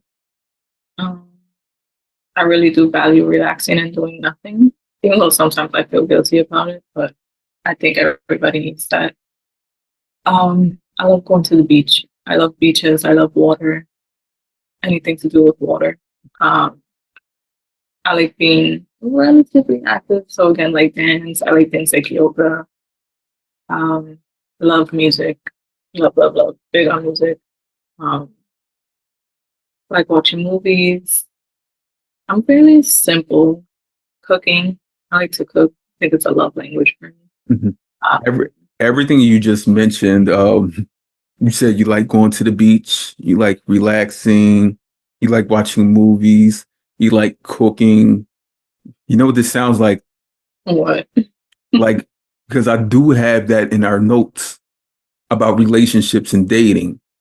So it tells me that you are um what would we consider that term like a hopeless romantic? Yeah, I consider myself that in a sense. You live in New York area. Yeah. What beaches do you go to? Nah. Yeah, that's what I was wondering. I was like, I know you're not going to Coney. Yeah. No, it's just, when I travel, Even though I've heard that it's gotten a lot better. I wouldn't know. Okay, you travel to like Jersey beaches. Honestly, yes, I will do that. When I go to Puerto Rico, Florida, places like that, you know, you got to make sure you're always at the beach. Right. Is that's your background or you Puerto Rican? Yeah, 100% Boricua. 100%. 100%. I have a lot of Puerto Rican background also. Yep, yep, yep. So knowing that you're of Puerto Rican background descent, has that affected you like with your diabetes and um people understanding because Absolutely. culturally um diabetes is seen different in every area. How is I'll how's it? say that Yes. because they're very dramatic. Mhm. Sorry, y'all don't hate me. But, Hispanics can be very dramatic. And again, with the lack of education, it becomes, oh my God, let's not season the food as much. Oh, you can't have this. You can't have that. It's like, no, no, no. We're going to season the food out of this. Right, right. This is in 1957. Like, come on now. And then you get the ones that are so fixated on the home remedies, right? Oh, I think if you just incorporate more green, or if you drink baking soda with water, you won't be diabetic I've anymore. never heard that one. Drink baking soda with water? Yeah, Oh, but they think it's going to make it like like a rock, it's like a gonna like volcano, reverse it. like it's going to come Yeah. out of you. I need to try that one because I hate diabetes with a passion. it's, it's a lot, especially with the older generation because they're still a little more, I don't want to say like timid Mhm. and stuck in their ways of thinking like, oh, no matter how good it looks right now, at the end of the day, that time's gonna come due to the diabetes, and it's like, no, I mean, honestly, but and it's hard for the older generation to understand like how medicines have changed, how insulin has changed, and how it keeps on changing and developing for the better. How technology, they really don't understand technology. Like, okay, first they don't want to touch the computer. They don't understand their phones, whether it's a iPhone or the bot phone, Android. Yep, that one. Whether it's an yeah, iPhone or Android, they're like, how do I do this? Can you show me how to? Now, if you tell them like you're wearing a sensor and an insulin pump, they don't understand that at all. Yeah. At all. So they may think that, okay, you're wearing a sensor and an insulin pump. Basically, diabetes is gone. Like you don't have to do anything. Like it's going to handle itself. Or they'll Yep. or they may think, oh, she has a real bad now. She has to wear those devices. Yeah. Yep. Yeah. I've definitely witnessed both those train of thoughts, and I'm like, they're both wrong. Mhm. I'm okay. Thanks. Right. Okay. Like, wow, it's so bad you have to be on the monitor. You have to always get insulin. And I'm like, when you do the injections, you still have your 24-hour and your fast acting. That's kind of honestly the only reason why I chose to get on the pump again. Not the only reason, obviously. Um, I told my doctor, I think if we could do one insulin, Mhm. I would probably be using the pen forever. And if I So knew I didn't need like high doses, yeah, I think I would do the pen forever. what was the issues with taking two different insulins? Was it like the timing and Um, I think I'm just like really easily burdened by this. It sucks to say because obviously it's for life, but the 24-hour one was a really big dose, and I scar really badly.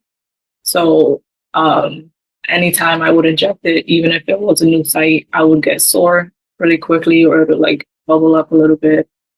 And then again, it being like a public thing, if you're out and you gotta inject yourself, sometimes I don't want to get up from the table and go to the bathroom and inject myself.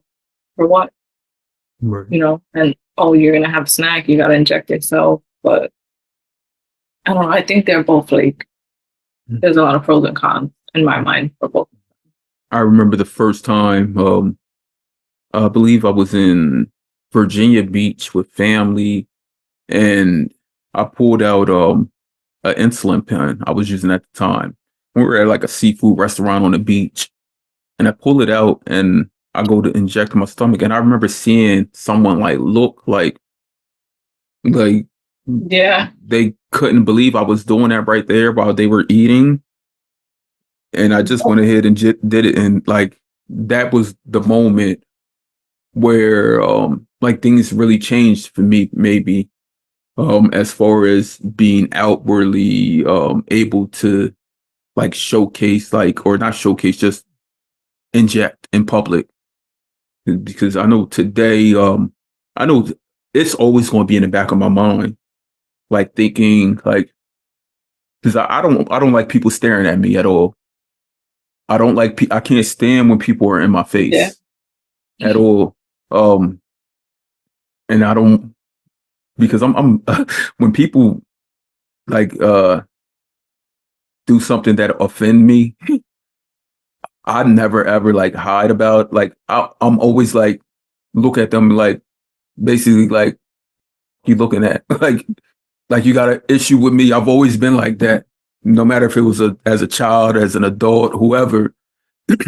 And for someone like to look at me and like be squeamish, like I'm doing this so that I can live, so that I can better management, and that goes with like you using device technology, pumps and sensors now. It's not because you are a bad diabetic. These Mhm. things help me. They help me. Yeah. They help me live more carefree, for real. Yeah. And if people would have had these devices, this technology years ago, we wouldn't be talking about all the complications and amputations and things that have occurred over the years. I Um, think it would be beautiful. yeah, and like yourself, you mentioned like you have multiple chronic health conditions. Can you speak on any of them? Um, yeah, so I have the microalbumin, which is the protein in the urine. Um, Thankfully, no, bad progress has ever happened. Like it's never gotten worse. And So it's just one of the big, you've had that for like 13 years. yeah. Um, I was recently diagnosed with MS. And so that, like, those two, I don't know. I noticed very early on that once you're diagnosed with diabetes, everything becomes about that. So some doctors are like, "Oh, it's because of the diabetes," and Right. another But doctor's like, "No, it's not. Like that's not right, how that you works." can't stop. Like there's nothing you did for MS to come about Yep, at all. yep, It's developmental with autoimmune. yep. Um, and then it's not like a chronic illness, but I get chronic migraines. So I actually have to get injections all over Hmm. to keep them at bay every 3 months. So it's like it's a lot for me to just exist. Hmm. Um, Medically, it's a lot for me to exist, and I think a lot of the stigma that I hate with diabetes is that where it's like one person's like, "Oh, the diabetes caused this," and blah blah blah blah. It's not true. It's not. I went to urgent care. I want to say like a month ago for a cough and strep throat, and the guy's like, "What's your A1C?" I'm like 6.4. I would have been like, it ain't got nothing to do with you. Oh my gosh! Like he went off. He's like, "Your A1C should be below 5," and I'm like, Below, he said below 5. "Below 5." He's like, "Did they not tell you that?" I was like, "I've never heard that. Like, literally, I have never heard that in my life, and that's not what I'm here for." So then he starts, "Oh, drink a lot of skim milk and get a lot of vitamin D." What? I'm just like, I understand the vitamin D, but drink a lot of skim milk. He mhm, suggested that to a person with type 1 diabetes. yeah. Hmm. And I was just like, I'm not here for that. He's like, "Let me guess, you never heard the thing about the milk." And I was like, "No, but also I'm not here for that." He Not was at like, all. "Well, Like, that's gonna play on your immune system." I'm like, "Okay." right. Like, And what about my strep? right. I was like, "Can we like, am I good?" And he was like, "Yeah, you don't have it anymore." I said, "Great, I'm gonna go." He was like, "Google the skim milk." I was like, "I will not." Not. Enjoy your Um, day. Nana, see why you like relaxing on the beach. Yeah. Look, and he might be on the next episode of somebody's true crime podcast. Like seriously, yeah, you just said a lot to me in like a minute or two because I don't know if you saw me like put my hand like Yeah. this. Like you And were getting stressed. no, I wasn't getting stressed. I was just shaking my head. Like I truly understand a lot of the things you're going through Yeah. because like I don't want to make this about me at all, but we know that we both live with um type 1 diabetes. Uh, I'm being evaluated for MS. I actually have a brain MRI scheduled for April the 3rd. Um, I also have chronic fatigue and chronic pain and fibromyalgia. That was diagnosed. Say that again. So that's a lot. I was diagnosed with that a few years ago. And another reason I'm getting the brain MRI is because I get migraines at times. Yeah. And a lot of times they come from like the back of my head, like in the ear area and stuff. And I'm like, I don't know what's this coming from. Like I'll take off my do rag thinking it's because my do rag's too tight or the headphones and it's still there. Yeah. Yeah. I So am very sorry that you're going through all. we look, I'm not sorry for it, and but I am sorry that you're going through it because I just want to like we can have this conversation now. Like being able to sit here and have a conversation with you about these things, like it opens up I mean, living with chronic health conditions is a pain in itself. It's a huge burden, as you mentioned.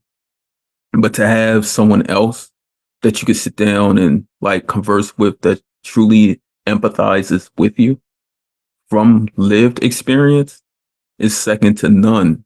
It rewinds me and dates me back to when you were 14 years old And that nurse in high school, like, she wasn't empathizing with you. And you mentioned that, and that really changed the trajectory for you for many years to come. Yeah. Because you didn't have that adult. But just know today you have this adult. We're family. If you ever knock on my door for anything, I'm going to be available. And hopefully you're available for me also. Of course. Because this is a community that needs to be that we need. Yeah. It's almost like if you grew up and you got a group of people like all these little girls want to be dancers growing up, all these little boys want to be football players, all these little boys want to be basketball players, so and so, all these kids are in a choir or they're whatever. This is what we have as we've grown into adults. We do have these chronic health conditions, and we can help better each other physically and mentally by just having these conversations, being there for each other, meeting up. So the next time I am in New York, make yourself available. Okay. Tell I got all these jobs down. She got more keys than a janitor. Look, be authentically us, because I mean it's needed. I don't know if you've had the opportunity to join with community at all. Have you? You No. haven't. You haven't. And I just started 2021 was really the first time I ever even spoke to another type 1 diabetic. Like really, I mean, I spoke to some people like via like social media, Instagram and stuff, but like in person, I remember the first person I met with type 1 diabetes. It was a guy named Doug, and this was at a JDRF event in Westchester, Pennsylvania. And I'm still cool with Doug today. Like he texts me and message me, and that means a lot to have that community, to have that person beside you that you can actually have that communication with, that it's all like normal. Like I'm not hiding giving injections. I'm not hiding my sites.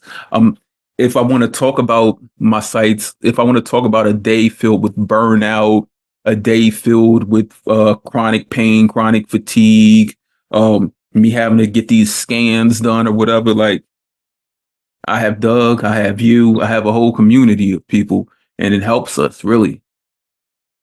Yeah, it really does. I don't have diabetic people. Like again, I have, now I have the online community. But as far as in person, it's still just me. Right. Especially in your area, someone up for like even like your background, like seriously, you don't want to meet little white Susan that has diabetes. For real. You don't want that to be the first person, and you sitting down and you're like, Susan's talking about the ponies, bro, growing up. Like, nah, dog. Like I was in the streets. Like for real. Like I was managing this from day one. No one else managed this but me. This is mine. This is my diabetes. It belongs to me. Like people don't truly emphasize with that. Like for real. Like this is so it is best that you meet or have a relationship with someone who looks like you, someone who's been through the trials and tribulations that you've been through, the ways of life that you've been through. Serious. Now, I do want to ask, how has living with these other chronic health conditions affected you on top of living with diabetes? Remember the movie Chicken Little? The sky is falling. Sky is falling. Everything, and you're trying to dodge it all. That's like how I feel 24/7. You're trying to dodge it all, right? Do you feel as though like it's not the end, like something else is going to come? Unfortunately, yes. And I speak with my doctor about this all the time. I'm like, honestly, I'm just waiting for like that last blow where yeah, give me like my updated time. And she's like, no, I think that's just like PTSD. And I'm like, yes, I know I have it, Right. and for good reason. But I'm basically like always waiting for the other shoe to drop. Hmm. But everything is actually okay. You know, it's just the anxiety of it. I've been speaking with people regarding managing multiple chronic health conditions and how it affects us mentally and physically, and how there needs to be more open like government subsidies to help people just live normally that like benefits like whether it's like social security, disability, income, like it's a need for real for people that are managing multiple chronic health conditions. And it's more than just I can't lift 20 pounds or I can't stand for the 20 minutes or so. Mhm. It's a huge brain fog that clouds us, and the anxiety. I don't care if you're living your best life with diabetes. Like I've been living with a A1C under 5.6 for the last 6 years. But still mentally there's this dark cloud that hovers over me, and I'm like I don't fear. I've never been one who like in fear mongering or have actually physically like feared anything truly. But I'll also think about like if I'm not here in the presence, how is that going to affect my family? How is that going to affect the people that I love the most? How am I going to go without my full story being told, my legacy being implanted here in this world on this earth? And just knowing that you too are managing multiple chronic health conditions and how much time it takes away from you just being able to just breathe and just live. Um, we do need to set up a time and a place, like a day to like meet up, and where we just like, okay, we can meet somewhere in the middle, somewhere in between, wherever, and just to enjoy life, like seriously, because that's something that I mean, we may see it on social media where people are like, diabetes doesn't affect me, blah, blah, blah. But we Yeah. know, we know. I've had many of these conversations. Diabetes affects us. And on top of that, managing other chronic health conditions Hmm. and other chronic health conditions. And just think about, like, I mean, how it does affect us emotionally. Like, I have a note from you where you wanted to speak about things such as dating. This has to affect you dating. Not I mean you're like you said, you're shy woman. Um, you're not used to like putting yourself out there, like and welcoming anyone to basically be in your space. Yeah. But now you have these conditions that you live with. That's another barrier into dating and building relationships, because it's even hard like building like friendships.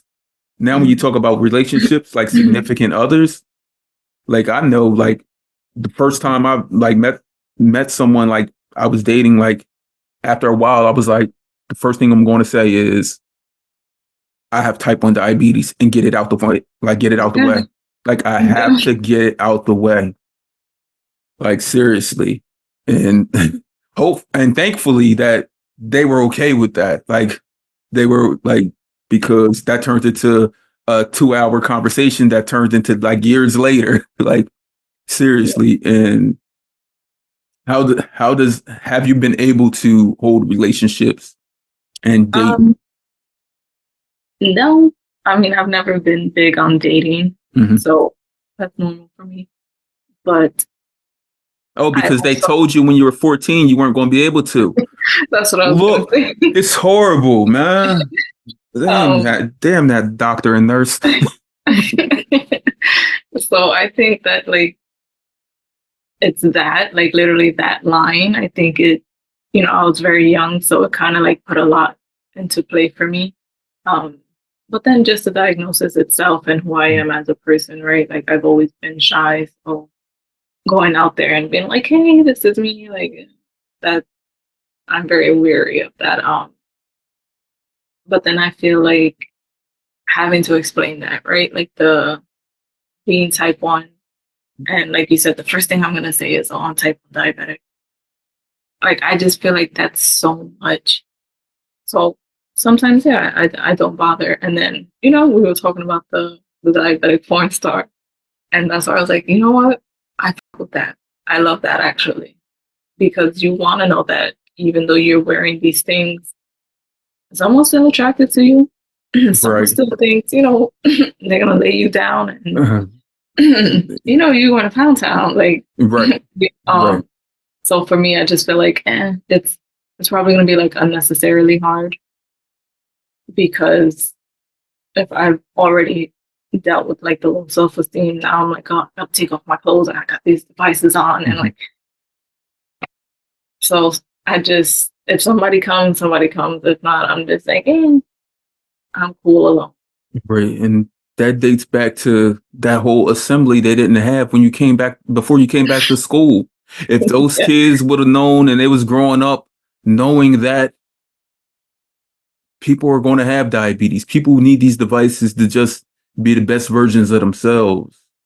Like we wouldn't have to worry about this conversation about laying down and going to Pound Town with devices and worrying about the insecurities that do exist because you don't want to have to take off these devices because you're like, dang, I've done that. I just put this sensor on. I don't know when I'm going to get another one. Like I've done that. I just put on this pod.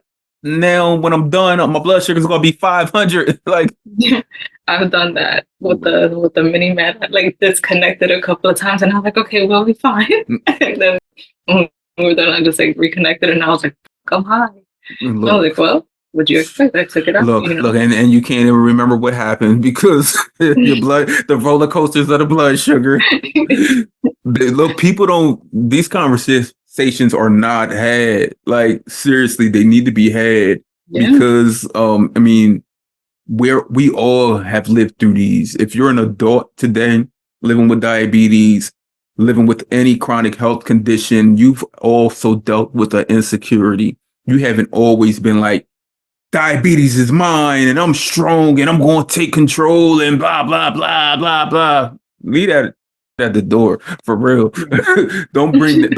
Don't bring that to me. Show me the realities. yeah, As you say, that's something that I always get from you. And every time that I've reached out to you, you always say that there's certain things that people do not say. yeah.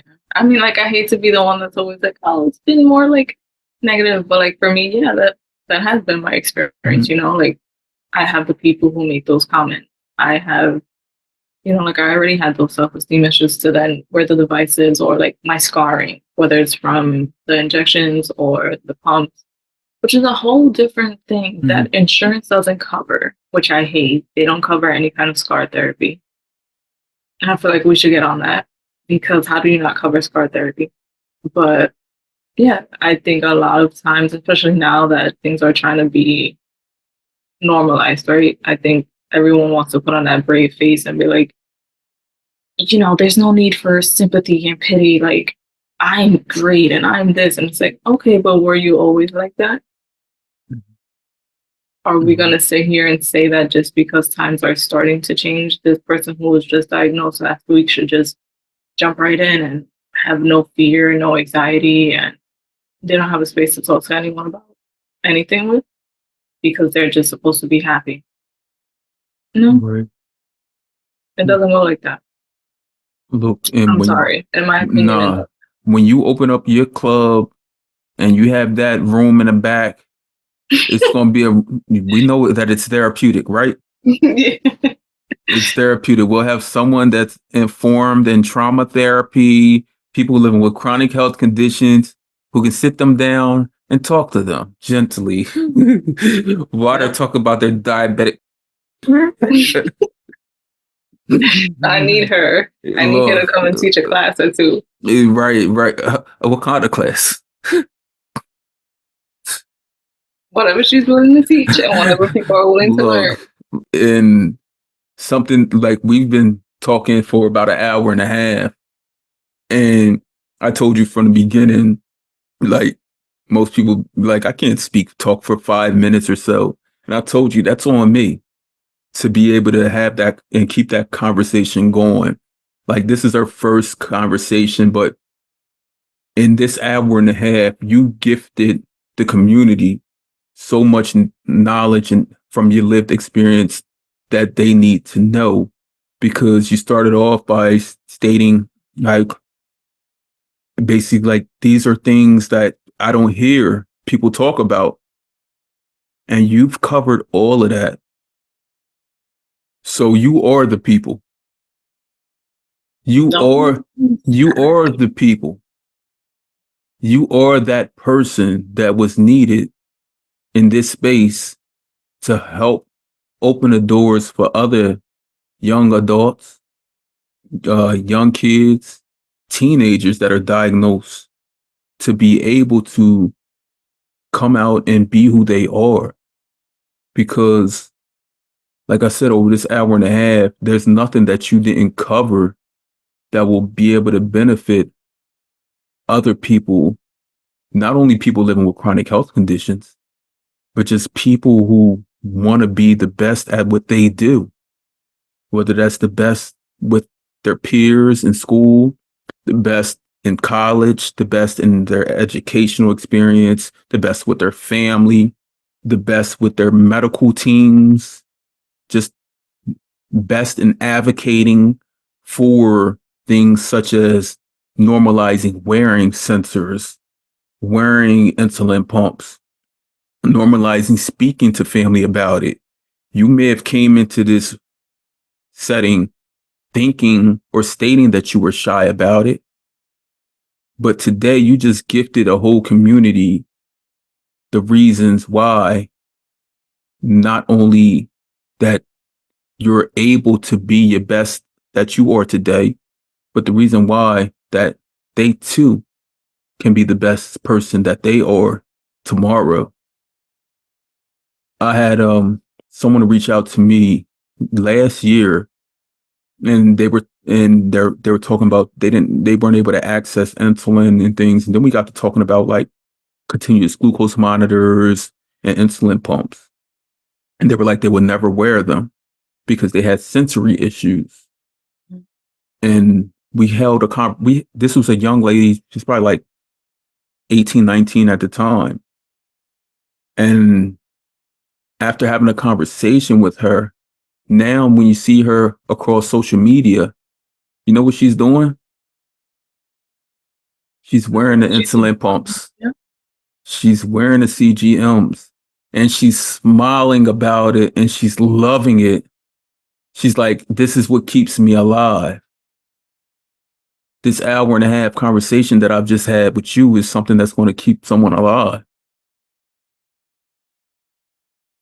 And you may have not known that before, but I mean, you are a true blessing to this space, to this world. None of these chronic health conditions that you have are going to hold you back and hold you down, because you still have goals and dreams that you want to reach and that you want to seek. And we just got to make sure like the measurable steps are put in place so that you can reach them. Yes, I'm going to have to carry my diabetes with me. Yes, I'm going to have to schedule all these doctor's appointments. Yes, the pharmacy is going to mess up, and my mom's going to have to John Q them. But I'm still going to be able to enjoy time on the beach. I'm still going to be able to read. I'm still going to be able to watch my crime scene shows. I'm still going to be in the kitchen cooking. and being the best version of myself. It took a long time, but yeah. Yeah. Yeah.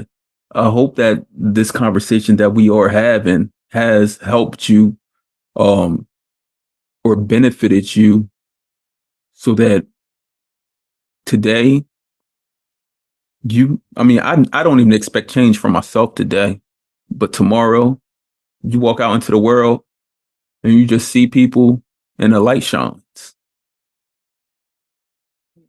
It's like I'm gonna go cry in the shower about it a little later, but in a great way, in a very great way.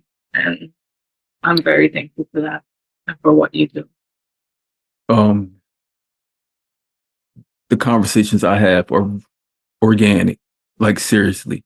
I started off this conversation. I wrote your name. I told you in the middle of my sheet of paper. I hope that you can see this now. Yeah, I can see. Give me Oh, back now on the I can. camera. There we go. Yeah. But that's not. Oh, double sided. Okay. Yes, yes.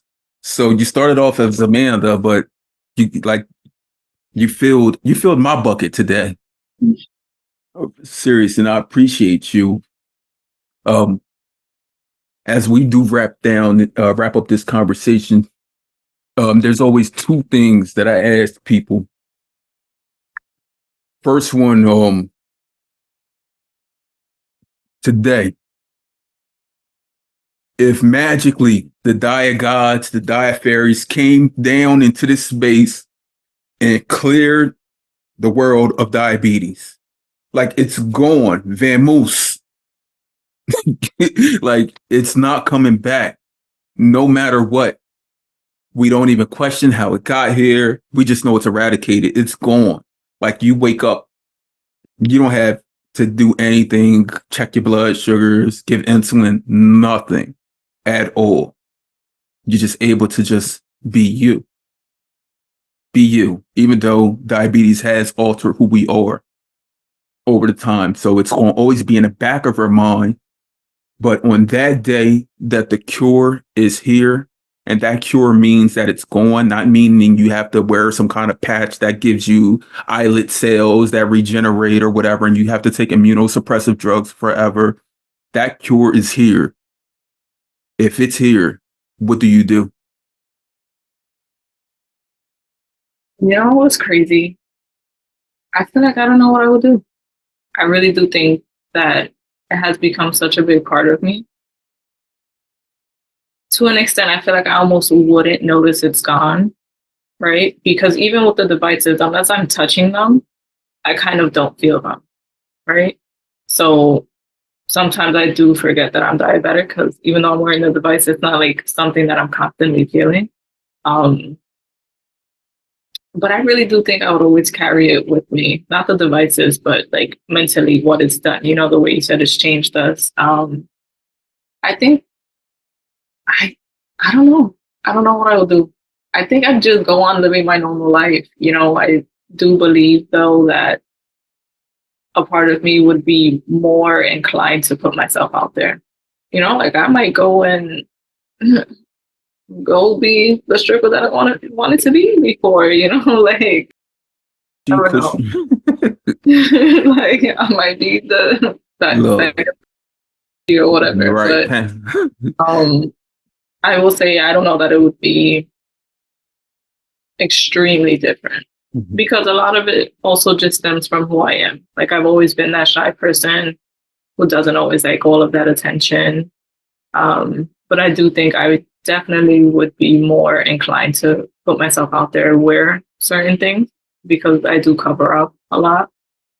Yeah, I think those are like the things that would change, and a lot of my anxiety would subside, although a lot of my anxiety comes from the other chronic illnesses because of diabetes. I think we've learned that, like, yes, no matter how on top of it you have, it is autoimmune. So you can be on top of it as much as you want to be, and you are still going to have bad days. But I also don't think that it's uncontrollable and, you know, all the horror stories are accurate. You're not going to just develop another condition just because you're diabetic. So a lot of my anxiety doesn't come from that. It comes from everything else that I have. Um, that being said, it would help my anxiety levels, but I think I do still live a pretty normal life.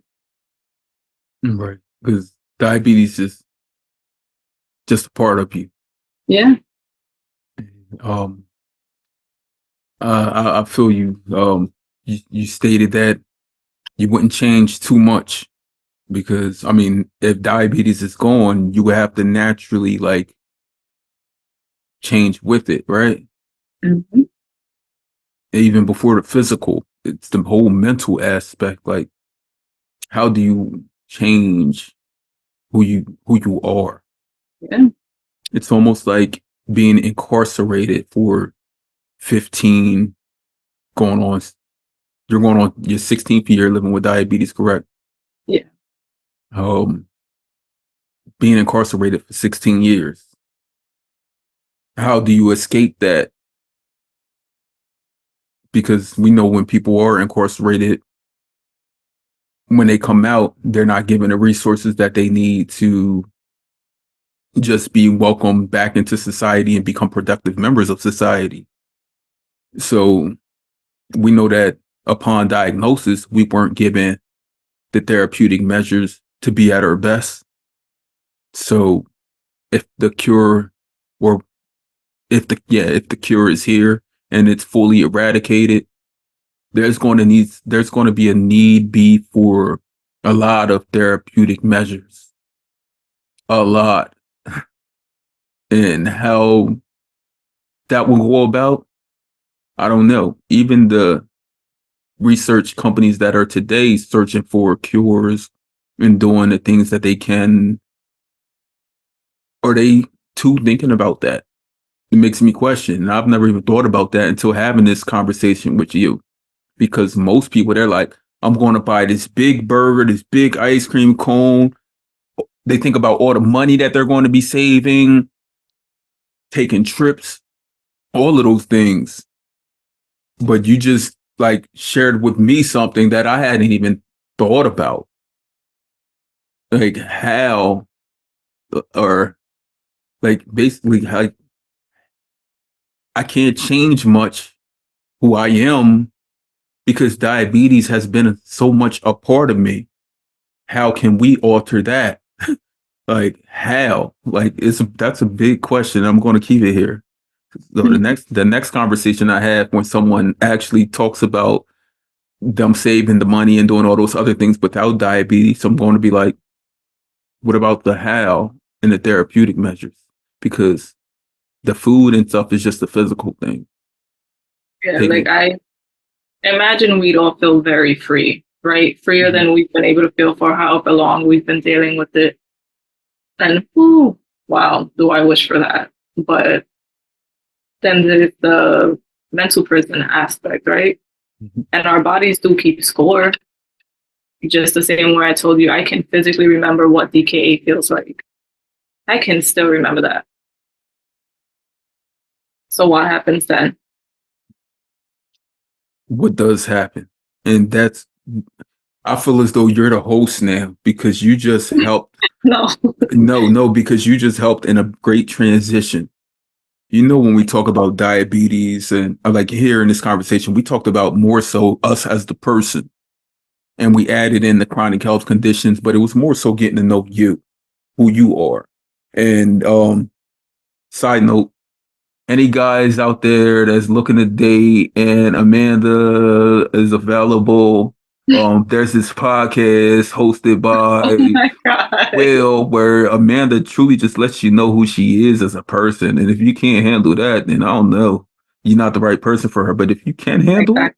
if you can handle it, first reach out to me so I could check to make sure that you're legit. Like Right. right. But yeah, the transition that you just gave me because you're talking about DKA, we talked about everything. But one thing we didn't talk about that I love speaking to people about, and it usually is the start of conversations about with people living with type 1 diabetes. But I always end on this note because I don't want this traumatic experience to overpower our conversation. So I want to know, do you remember when you were diagnosed? Absolutely. Absolutely. Yeah. It was a very traumatic experience. Um, Again, mom, right? Like I had an appointment a week before I was diagnosed, or 2 weeks before I was diagnosed. I had a primary appointment. She's telling the doctor, I don't know. She's lost a lot of weight. She's always thirsty. No amount of, like this is gonna be funny, but no amount of chapstick she puts on like helps hydrates her lips. Um, she's been like sweating a lot, just all of the symptoms. Now she doesn't know what the symptoms are from or what the diagnosis, the umbrella term would be, but she's just letting the doctor know all of this. And the doctor's like, you worry too much. She is fine. I remember her name. Her name was Dr. Taylor, Allison Taylor. Um, so my mother requests blood work and she's like, no, she's fine. She's fine. My fingertips had started like turning purple when I would get cold. My lips, my toes, eventually like the actual palms of my hands would be purple. So they were like, she needs to see, I want to say rheumatology. So we make the appointment. They're like, oh, you have Raynaud's. Let's run some blood work. They do lupus. They do, other types of cancer. They do all of this stuff. Diabetes was one of them because my mom's like, oh, like by chance, do you know what these symptoms would be from? And so they're like, we got this. They run the blood work. It was August, so I wasn't in school. We got a phone call in the middle of the day, and they were telling her to rush me to the hospital because my blood sugar was over 500. Apparently, they had sent out a telegram that never got here. And then that was it. Everything just flipped upside down. And my primary did end up coming to see me while I was in the hospital. And my mother was like, I told you she was sick. I told you to do blood work. I told you to look at her. And you said no. And she was like, oh, had I known, had I thought it was that serious, I would have done it. We never sued or anything because, we didn't know at the time whether we could or not. But I remember my original team, one of the really great doctors, her name was Maddie. Her daughter was diabetic. I had Rebecca Crespi, which is still working in the diabetes department. I had a social worker. She was very nice, but I can't remember her name. Dr. Argawal. Yeah, they were great. Wow. They were great, but it was a lot. 16 years ago, and you remember all of these people by name. Yeah. Yep. It's ingrained. Because they were your lifesavers. Yeah, literally. Like literally. Have you been able over the years, have you been able to tell this story again? No. This is my first time being like this honest about any of my experiences and B actually speaking about it. So like I'm home with family right now, and if they heard any of this, they probably gonna beat my ass off camera. You were skipping insulin injection? Yeah, I'm gonna hear it. If they heard that, they're gonna beat my ass. But yeah, this is the very first time. Thank you for opening it up to me. No Seriously. problem. Yeah. 16 years ago, come August, you were diagnosed with type 1 diabetes. 16 years ago, come August, your life changed for you, for your family, for everyone. 16 years ago, you also were given a cape. A cape as a super warrior is one who, when faced with trials and tribulations, that you can and you will fight through. You have the protection of, as I tell her, I mean, you got the protection of your ancestors. You got protection of the earth. You got protection of everyone who's come before you, who wasn't able to live with these chronic health conditions. They're guiding us along the way so that we can better the future for newly diagnosed people. When we are diagnosed, it's all about us.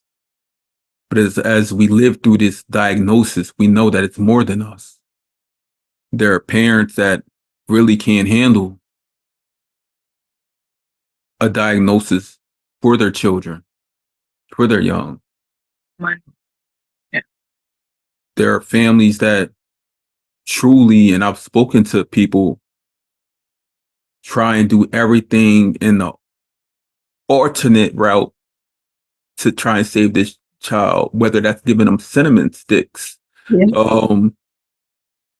removing everything from the cupboards, overly exercising, like, and people that just say there's no way a kid can have diabetes. There's no way you can tell me that my kid is going to have this for the remaining of their lives.